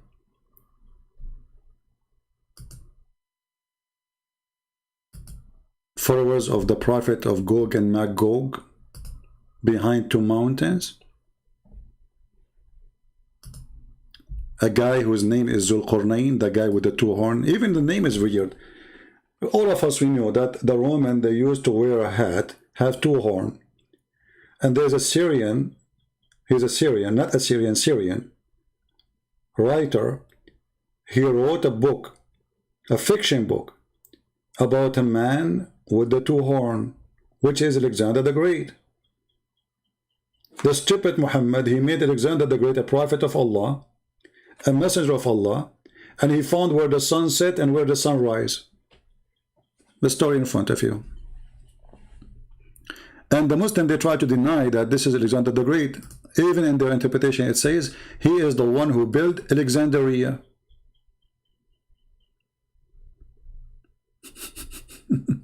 Question, who is the one who built Alexandria? Brother, it's not Alexander the Great. So why it's called Alexandria?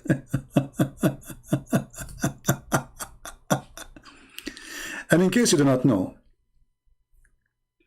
yeah, I wanted to make a short video.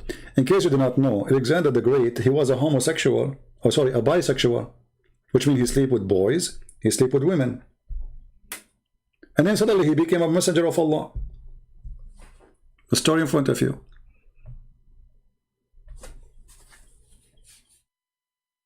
Gog and Magog. He found where the sun set. And when the Muslim, they say, no, brother, this is how he thought, brother. He thought, like when you go to the ocean, brother, it says that, like, you know, don't you see the sun go in the water, brother? The one who's talking is Allah. And he did not say he thought. He says, wajadaha, he found it. He found it. Allah is talking, not him. Allah reporting what he found.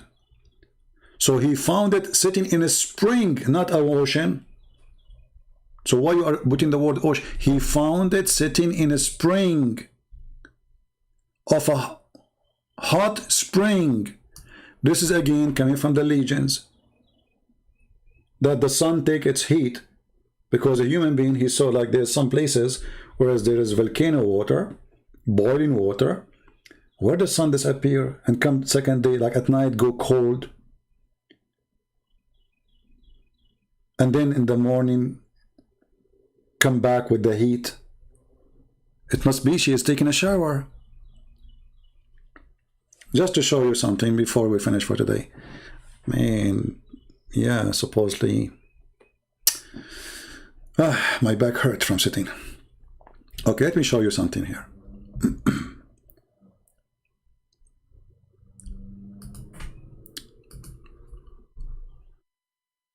Oh boy.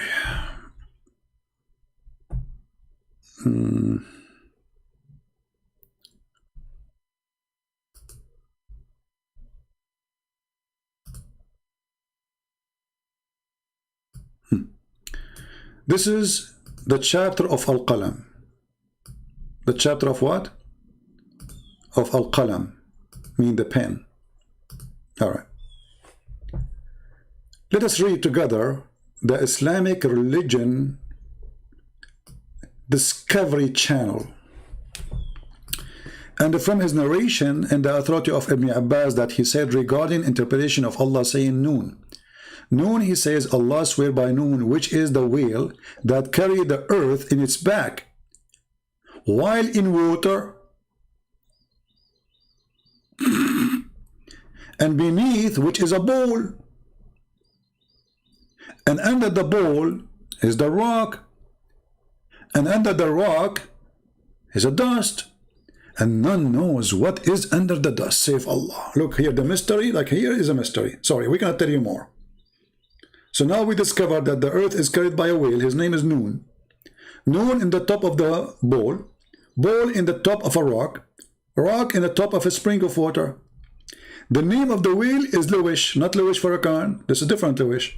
And it said his name is Lotaya. The name of the bowl is Bahamut. And some they say Tahad al-Ahud or Liwana. And the whale is in the sea called Adwad. And it's like a small bowl in a huge sea. The sea is in Hollywood water or rock, whereby there's 4,000 cracks. I believe strongly the one who come with this is the one who have 4,000 cracks in his head.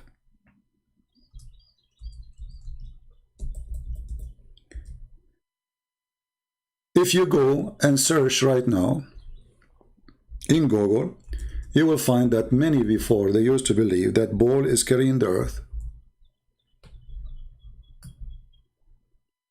And even they believe the reason we have earthquake because the ball is getting tired and he move the earth from one horn to the other.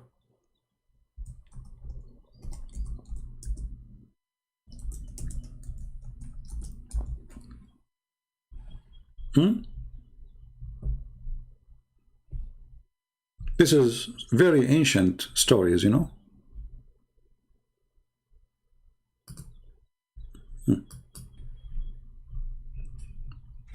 And even the Muslims, they have a drawing for this. Look at this.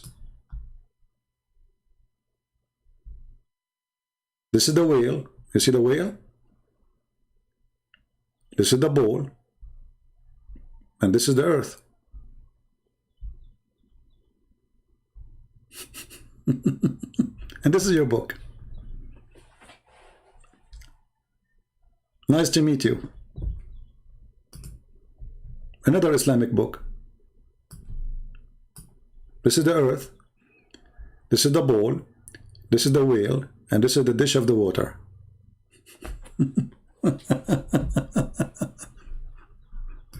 What we can say more? Do you want more? Huh? Okay. Yeah. And then they make 1,000 videos, million videos about scientific miracles of the Quran, brother. Yeah, the Quran is full of scientific. Come on. I know. Christine, you cannot call me, sorry. I take calls only from Muslims, not from Christians. Only Muslims. Alright? So I'm truly convinced now that the Quran is a book of science and Muslims, they knew what they are talking about. And I invite you all to believe, otherwise Bahamut. Even Allah have a dog, Muhammad, he said.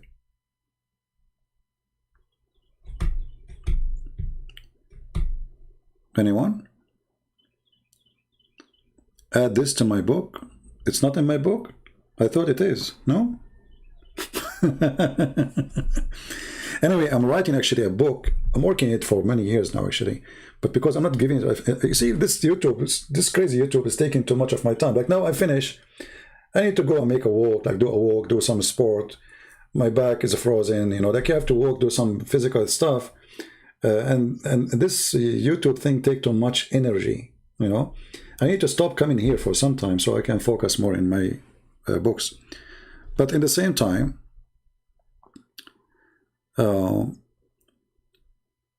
I know that people, they need me here. And I feel guilty if I don't come. Otherwise, I just told you I'm not going to make a long video. I just said yesterday, today I said I will not make it long. When I started, right? I will not make it long. And here we go. But because I have too much passionate to serve and to help, you know, I find myself drowned into staying longer. More questions come, more questions come.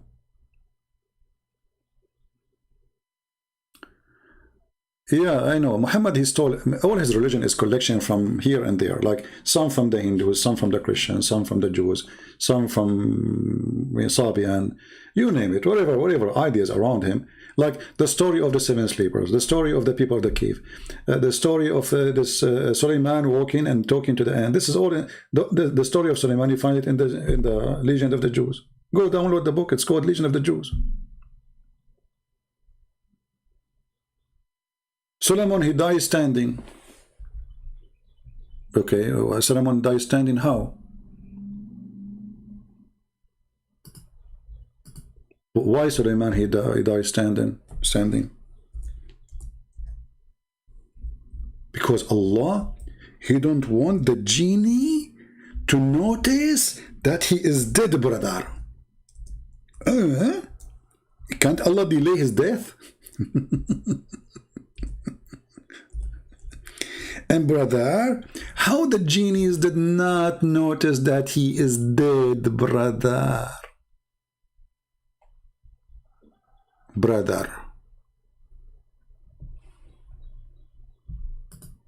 He died holding a stick, brother. So now if I hold a stick and I die, I will be standing even if I die?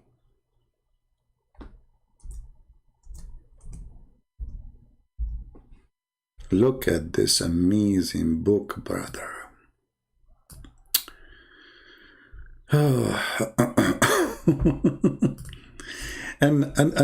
here, by the way, what make it more horrible, this is Quran, this is not tafsir. I mean, it's so clear.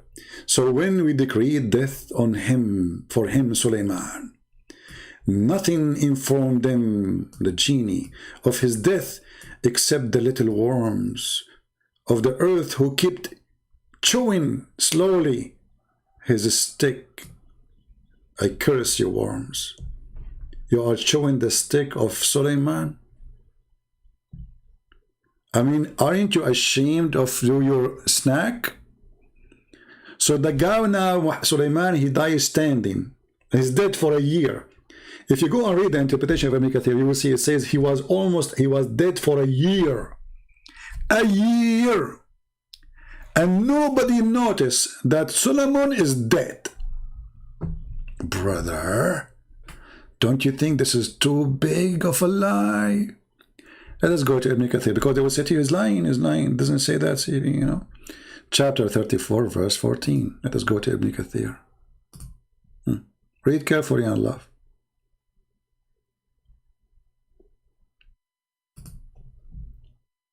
Don't mention names of kids in my channel.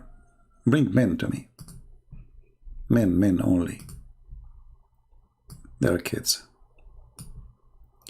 This is Ibn Kathir. This is not a Christian prince saying this is. I have nothing to do with it, you know. I'm just showing you what Muslims believe.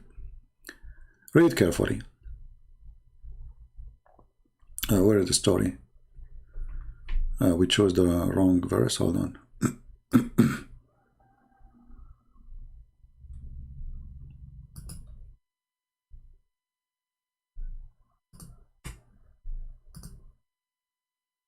Too many pages open in my let me close some. Okay, so chapter 34, verse number 14.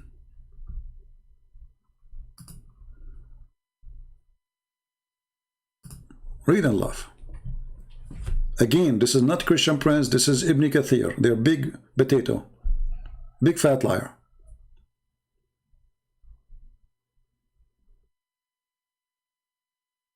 Where is the story?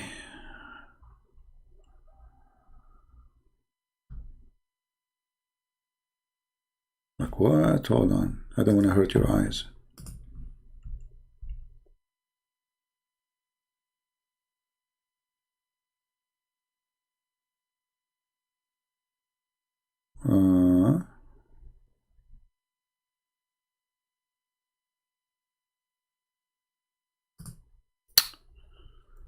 Okay, it's taking me to the wrong. I don't know what's wrong with the website. Hold on, let me do it again.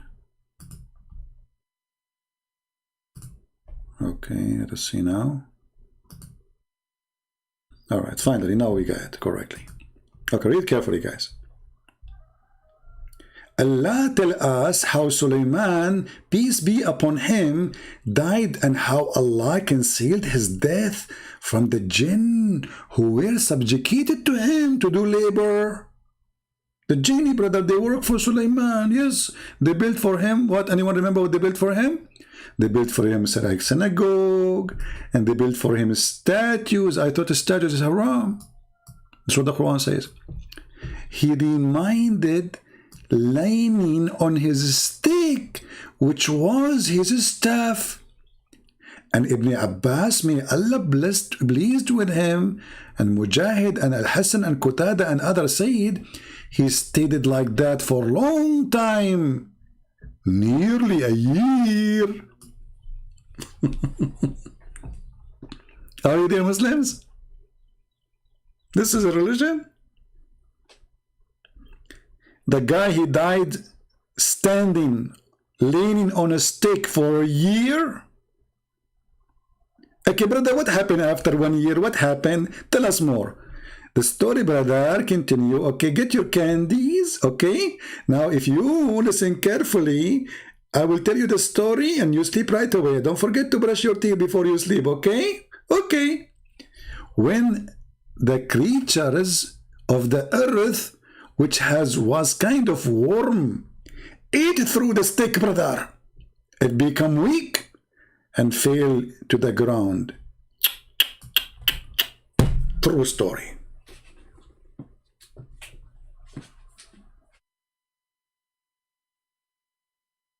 I know many people, they die holding a stick. I'm going to open my chat and I will die right now holding a stick, and you people, you think I am here for the community. I will open your camera too, and nobody will notice I'm dead. Nobody. I mean, the guy is dead for a year, standing on a stick. Like what?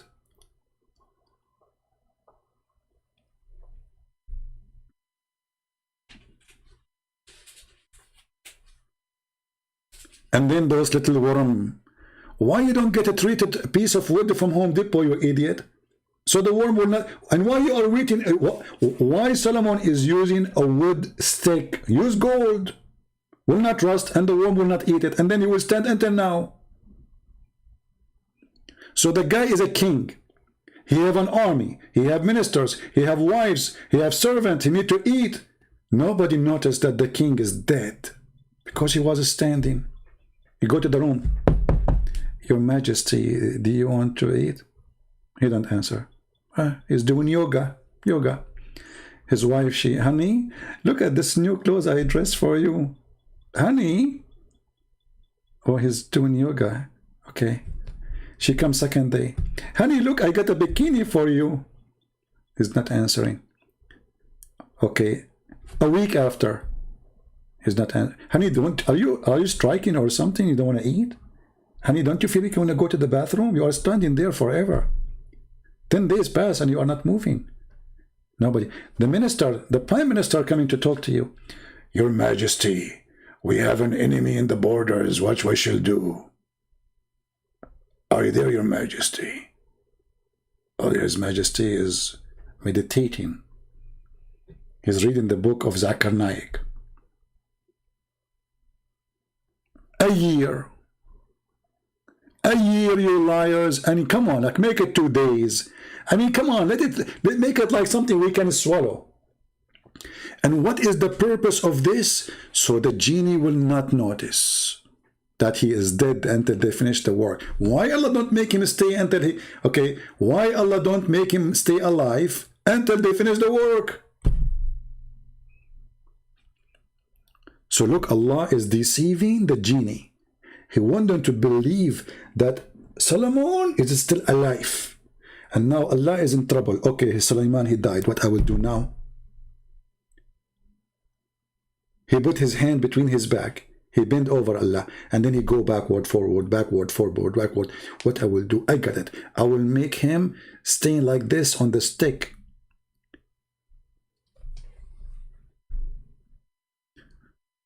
Uh,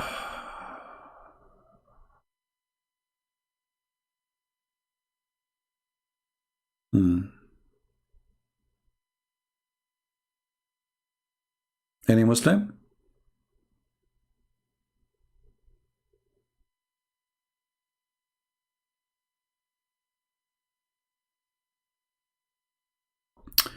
Oreen Hashim.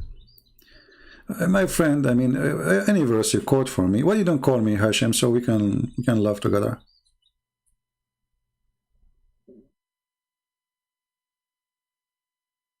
Right? Why you don't call me so we can laugh?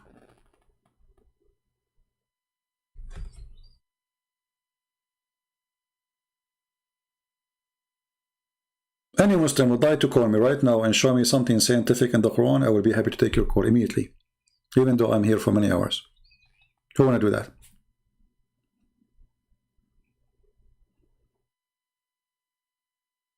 Any Muslim? Last call before I go, because it's, you know, I cannot stay really longer than this. Anyone?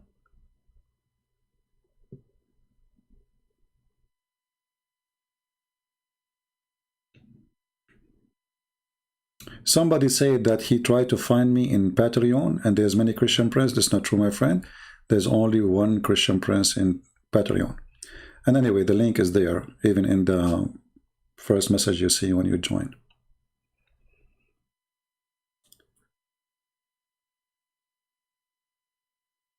Anyone? All right. So I want to say thank you guys for being here. I hope that the Muslims, they see that you Muslims do not know what you worship, who is your God. You have nothing but a bunch of fiction stories is put together, and they are not like they are not even in harmony together. They are a collection of silly stuff. If you read any chapter in the Quran, you will find that there is no connection between those stories. I mean, what this is about? Genie in the bottle. The Ring of Solomon. Do you know the story of the Ring of Solomon? I don't want to, if I start talking about it, I will stay until tomorrow. But just to make it simple, according to Muslims, when Sulaiman, he went to the bathroom, he gave his wife Jarada, which means lactose, he gave her his ring because it's haram to take the ring of Allah to the bathroom. Well, come on, you cannot take the ring of Allah to the bathroom, poo-poo, no way. So he gave her he gave the ring to Jarada. Then Shaitan, brother, he came and he made himself look like Solomon. Jarada, she said, what? I thought you were in the bathroom. You're done. He said, give me my ring. She gave him the ring, the foolish woman.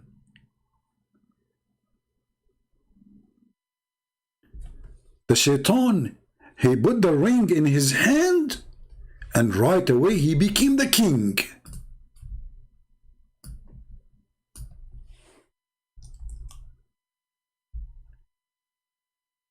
And the poor Suleiman, nobody believed that he is the king because you don't have the ring. And the one who have the ring is the Lord of the Ring. And now we knew where the movie The Lord of the Ring is coming from. The Lord of the Ring.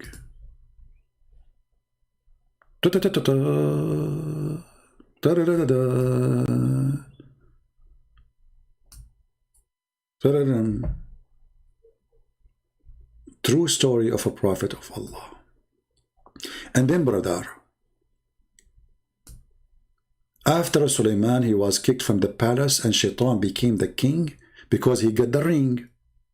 He started having sex with the wives of Suleiman.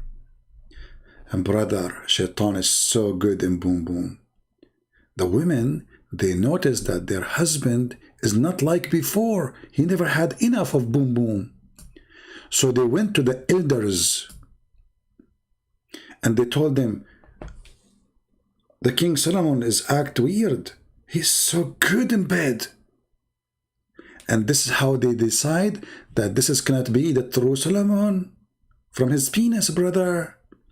See, this is what happens if you have an extra powerful penis. I mean, this guy, he looked like Solomon. He had the ring of Solomon, but his penis, brother, doesn't act like Solomon. So they get him busted. They call the soldiers. The penis of Solomon is not the same as the penis of Solomon. We got him busted. It's so powerful. There's no way that this is the Prophet Solomon.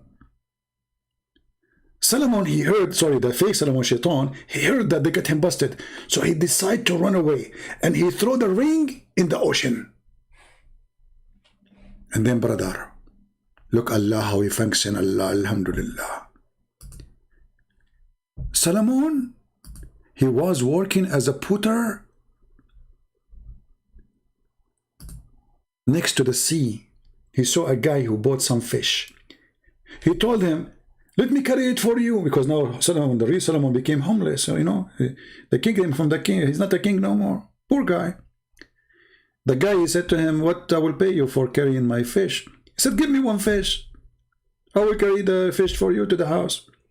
The guy, he agreed. They went all the way there. And then, brother, when Solomon, he opened the fish, he found his ring.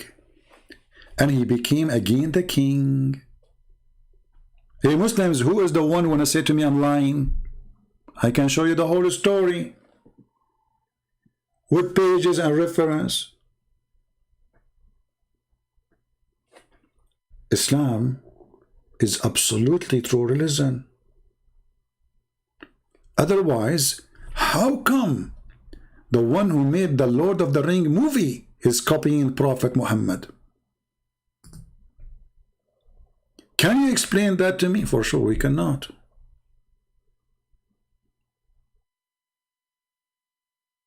And look like Suleiman, his life is full of tragedy. I mean, look at this. He dies standing.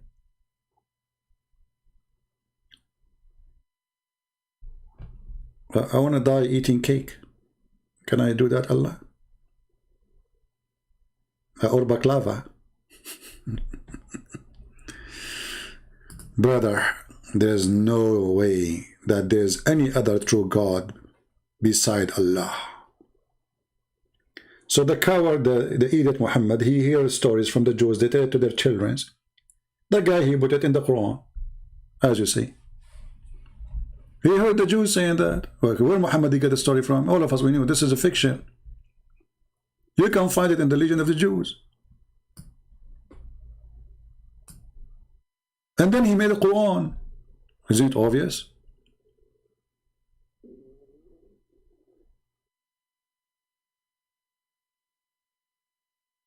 I know, like each one of you who want to die doing something, depending on who you are, but obviously it's not good to die as a king who loved by Allah, because you will die standing, you know.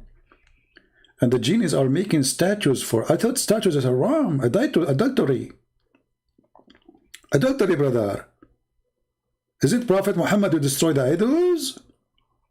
So how Allah he ordered Sulaiman to build a synagogue with the statues? Now, I have a challenge, is not to go live on air tomorrow. Guys, do you think I can make this challenge to myself to resist the temptation? The problem is the Muslim, they made comments, and those comments, they kill me. Like, I cannot go, like, I want to go talk about it, you know, like, I'm not, maybe I should not, I would try my best not to read those comments. It's hard, really hard.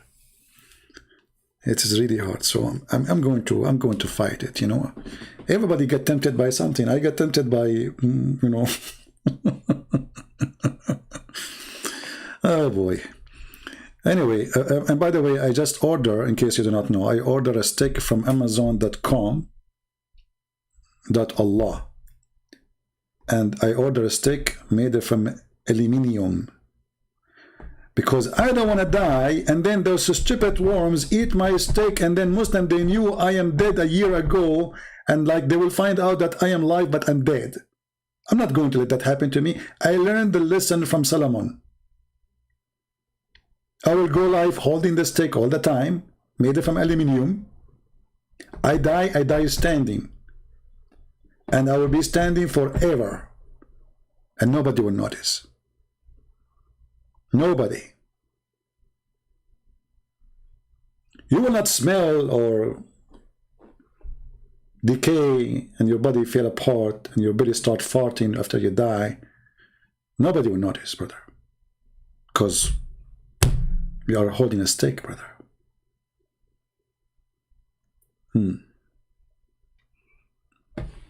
That's true. It makes sense. If you are not convinced until now, and by the way, this is Ibn Kathir, the interpretation of Ibn Kathir. So if Muslim, they want to say he's lying, this is not true. This is the Quran. Even the Quran say that clearly. I mean, we do not need, you know. Read it.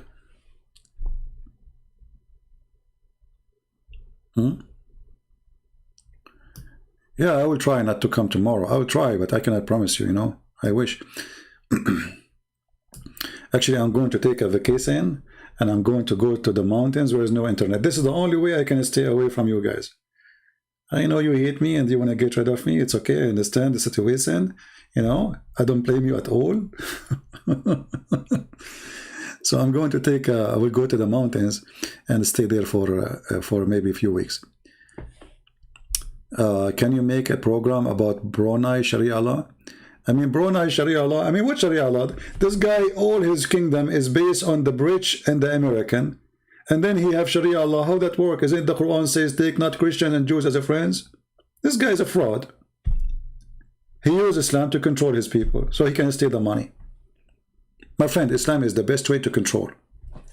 So how a king can control, you see, in the old days, false kings, they used to use a Christianity too, to do the same thing. Faithy kings, they used to use God of the Bible to control people. And they use their faithy priest. This has always happened in history. Controlling the crowd is an art of deception. So if we need to use God, use God. God save the queen. That's it. Even if the queen is corrupt and scam, and that's it. The priest says, God save the queen. You know, they will quote for you a verse from the Bible says that God is the one who chose the kings. My friend, hold on. John the Baptist, he paid his life against a king. So they don't want you to read that verse that you can oppose a king if he is a bad person. They want to quote for you a verse where it says, obey your king. They want to quote for you that Jesus says, give to what Caesar to Caesar and what to God to God. But they will not quote for you what John the Baptist did. Because they want you to obey.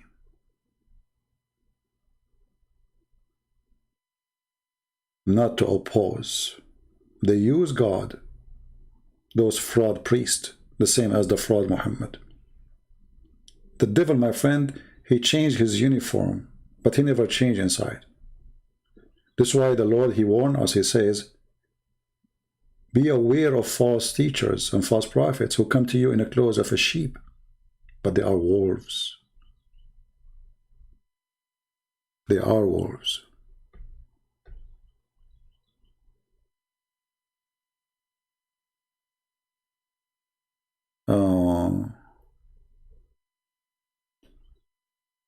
And this is why, you know, we as a Christians, we should examine the person is if he fit to listen to or not.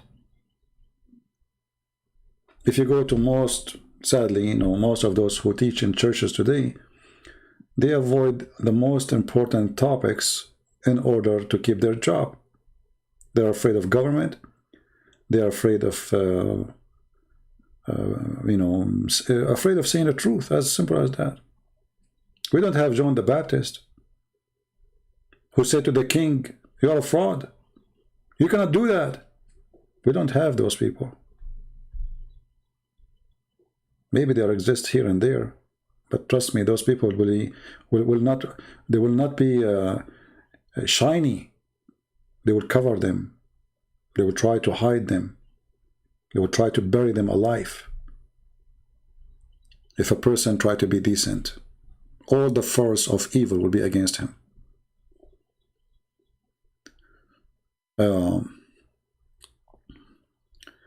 So this is why the Lord, he says, from their fruits you shall know them. And this is how you know if a priest, he is a priest of the Lord, or he is a priest of the devil.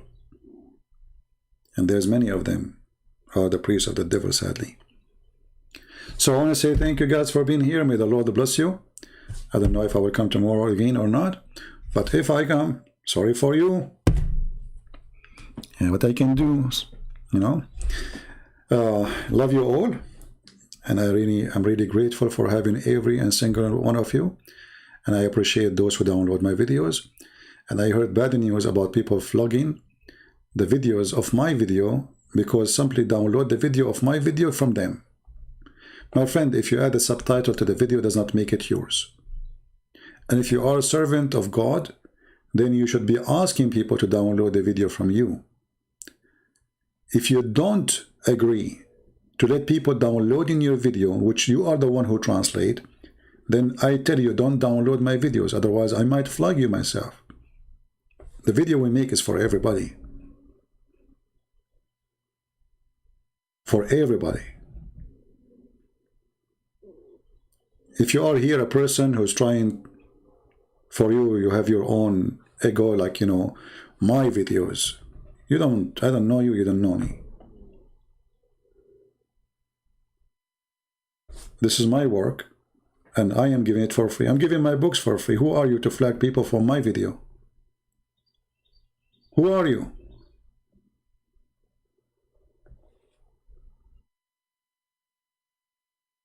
This is why we say there's people, they are Christian by names, and there's Christians who really, they believe in Christ.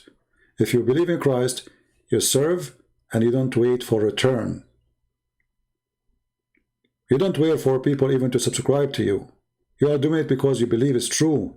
It is good to do. Not because you believe there is something will come back to you from it. So be a servant. The Lord, he says, you cannot be a master unless you become a servant. Be Christian. Don't worship the word me. Let your brother download the video. Encourage him to do it. And if you want people to know about your channel, make a logo, put your etc. So whoever copied the video, still he can see it's yours. It's you who add subtitle. Let us be good as our Lord, he asks us to do. Be holy like your Father. Thank you. God bless you, and see you soon again. Christ is Lord. Islam is false, and we prove it every day. Take care.